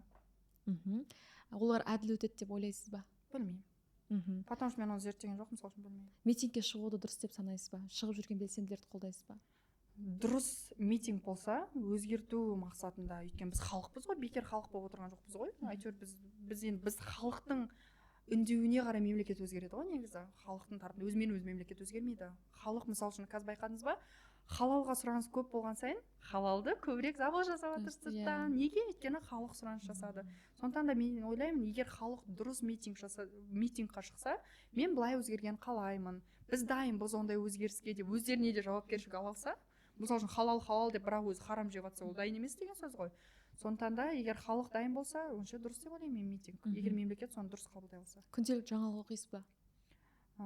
Шынымды айтсайын, жоқ, оқымаймын. Жаңалықтар мен көп байқадым да, неге? Жаңағы осы Мен жұлдыз Ақболат солай айтты, оқымаймын деп. Сіз де оқымаймын деп жатырсыз. Өйткені қайтадан айтайын, қазіргі жаңалықтар Негативті мен ма? ойлаймын, көбінде адамдарға жаңағыдай не ғой? Манипуляция дейсіз ба? Информационный мусор ғой. Енді қалай айтсам болады, жаңалық жоқ болса жаңалық іздейді ғой. Дұрыс па? Өзіңіз де журналист болдыңыз ғой. Жаңалық жоқ болым қамау керек қой. Ал Инстаграмда қазір жаңалықтың бәрі контент. Сен білмейсің ол қайсы дұрыс, қайсы бұрыс екенін ше. Сондықтан да мен сол үшін жаңалық көрмеймін. Қайта ChatGPT келіп кішкене Ой, фильтр болып қалып қойсаңызшы. Өзіміз тауып алатын болдық қой. Не болып жатыр жалпы әлемде? Бірден айтайын ба? Әлем деген ол сен ғой. Әлем деген ол сенің өмірің. Міне сенің өмірің ол әлем. Сенің өмірің жақсы болса, әлем сен үшін жақсы. Сен уайымдамайсың. Сен стресс, депрессия кіріп кетпейсің, сен өзіңнің өмірің жақсы болса. Егер сен өмірің жаман болса, сен әлемге де сондай көзқараспен қарайсың. Ол шынымен де солай. Әркім өз призмасымен емес қой. Айтады ғой андай Иса алейхиссалам оқиғасы ма, шынымды айтайын, ұмытып қалдым. Ана өліп қалған атты көреді, ана жерде бәрі біз өліп қалған жануарды көрсек бірден деп сасық деп атамыз ғой. Ол кісі бүйтіп қарағанда, мына аттың тісі қандай әдемі деген да, өліп қалған ат, шіріп жатқан атты. Мына аттың тісі қандай әдемі деген. Неге ол өйтіп айтты? Өйткені оның әлемі әдемі да, өзінің әлемі әдемі. Сондықтан да мен ойлаймын, әрбір адам өз әлемімен жаңағындай әлек болу керек деп ше. Сен қаншалықты өз әлемімен жұмыс жасайсың, соншалықты сенің басқа жаққа әлемдеріңде өзгеріп бастайды, ортаң өзгеріп бастайды, әлемдегі жаңалықтар саған шықпай бастайды, андай негатив жаңалықтар ше. Өйткені сен өліп қалсаң болды ғой, ол жаңалықтар да қалады, бәрі қалады, сен ештеңе әсер ете алмайсың. Еще тағы бір айтатын, өзің әсер ете алмайтын поляға кірмей қойшы, энергияны құртып не істейсің? Әсер ете алмайсың ба, кірмей қой. Біреудің өміріңе әсер ете алмайсың ба, кірмей қой. Жаңағы мемлекетке әсер ете алмайсың ба, кірмей қой. Сен қалай әсер ете аласың мемлекетке? Артыңнан мусорың жина и басқа адамға кедергі жасама, болды. Иә, мысалы үшін ұрыспа, айғаласпа. Вот солай біз мемлекетке әсер ете аламыз. Мемлекетте заң шығып жатса, сен оны оқу керексің ғой, жаңалықтан бірінші өзгеріс енгізу үшін. Қандай өзгеріс ол? Біз оқымай жатып, Инстаграмда вот көрдіңіз ба, бір заң шығып жатса, соның самый бір согын алады да, биште салыпты деп жібере салады, тартып бітті. Кім жаман? Президент жаман, кім жаман? Барлығы жаман деген сияқты. Қайда қарап тұр? Пожалуйста, жаман деген адамдар, ол мойындаңыздаршы, прям үңіліп бүкіл заңды зерттедіңіздер ма? Қалай шықты ол, не мақсатта шықты дейсіз. Я бар шығар, мүмкін жаман заттар да бар шығар, жақсы заттар, білмеймін. Просто мен каждый айтып отырмын ғой, каждый адам өзінің әлемін жауапкершілікке алып, егер бірдеме ұнамай жатыр ма, соның түбіне дейін бар. Түбіне дейін бар, зертте. Не үшін ол саған ұнамай жатыр? Көзін жеткеннен кейін ғана бөлісу керек болса бөліс. Айтады ғой, бір мұсылманның жақсы қасиеті бар дейді, өте жақсы қасиет. Кез келген өсек ғайбат семен аяқталады дейді. Иә, ол иә. Сен естідің ба бір ақпаратты, болды, сен жұтасың сол ақпарат, басқа жаққа таратпайсың. Міне өмір деген осы ғой негізі, әлем деген осы. Сен өзіңе ғана әсер ете аласың да. Феминистсіз бе? Негізі қызық айтайын ба? Құранда Ниса деген сүре бар да. Әйелдерге арналған целый бір сүре бар. Еркектер деген сүре жоқ қой Құранда, мысалы үшін ше. Нағыз негізі здоровый феминизм ол исламда. Здоровый феминизм исламда. Здоровый феминизм деген не? Әйелді құрметтеу, әйелді аялау, әйелді жақсы көру. Әйел өйткені нәзік, әйел өте нәзік. Жауапкершілік, артық алып қойған жауапкершіліктерін бөлісу, бөліп алу ер адамға, иә. Ол здоровый феминизмда жақсы көру әйелді. Түсіну оны, жаңағындай. Түсінбейсің да ғой әйелді негізі, хотя бы түсінуге тырысу ол адамша, сөйлесу әйелмен. Оның барлығы негізі исламда бар да. Ал нездоровый феминизмда жоқпын, жаңағыдай еркек адам, жаңағыдай честно андай бәріміз бірдейміз, бәріміз бір сатыда тұрамыз. Еркектер деген вообще мүмкін төмен сатыда, олар не істеп жатыр, үйде жатыр, дым істемейді деген сияқты. Ондай феминизмда жоқпын. Өйткені мен өзіме келетін болсақ, ләжі болса, осыны соңғы 2 жылда түсінген шығармыз. ләжі болса көбірек жауапкершілікті Мағжан ала берсінші деп ойлаймын да ше.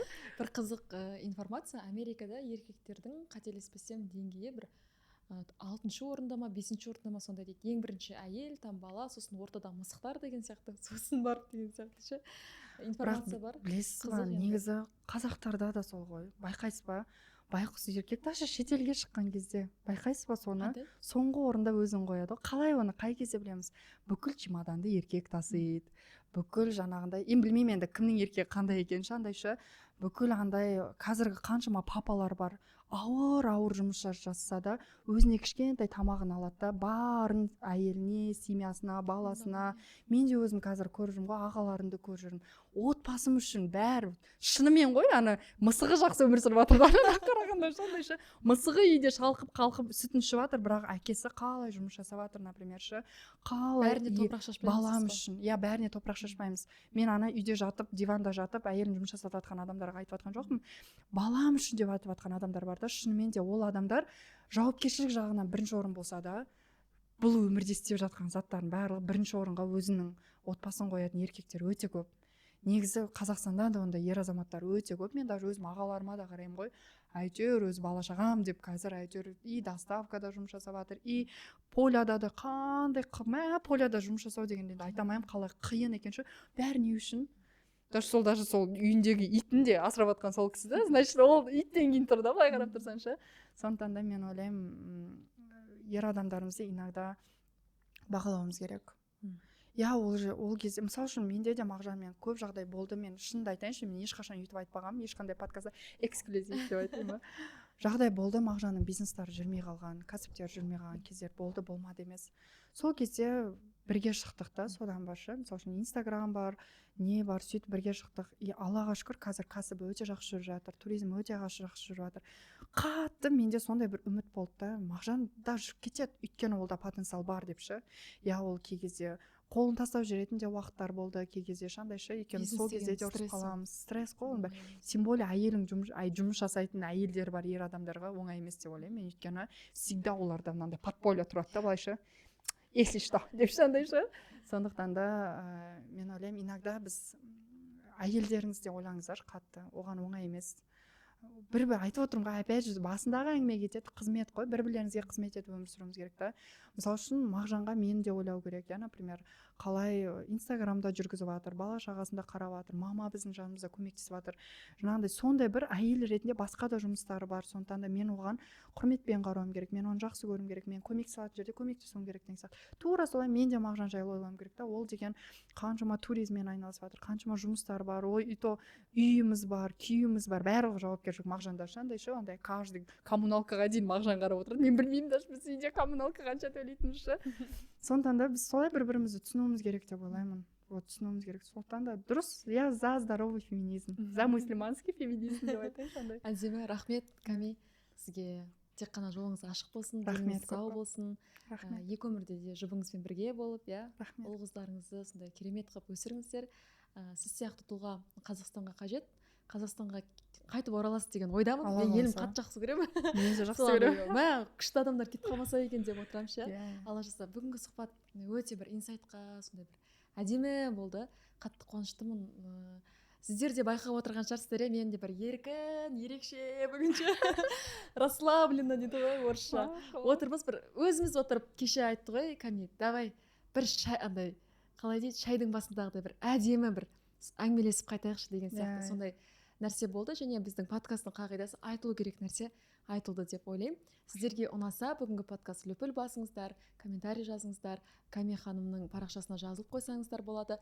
Ең бастысы парақшаға да жазылуды ұмыт кетпеңіздер. Не дейсіз өзіңіз соңғы? Көп рахмет. Сізге көп рахмет, аша алдыңыз. Негізі адамды ашу деген үлкен өнер, үлкен қабілет. Екі адамның бірінде болмайтын. Сондықтан да көп рахмет. Кәдімгі сөйлеп жақсы болып қалды. Ой, сөйлей алмаймын деп жібердіңіз. Не деген тоқтаусыз керемет нәрселер айтылып жатыр. Шақырып тұрыңыздар деп жатыр. Айтары көп деп, мынау құшағыңыз әрдайым гүлге толып жүрсін деп. Гүл жақсы көремін. Міне раушан гүлдері, жақсы көретін Мұхаммед саллаллаху алейхи вассалам. Рахмет, Алла разы болсын. Сізге де көп рахмет. Жақсы күндерде жолыққанша сау саламатта болыңыздар.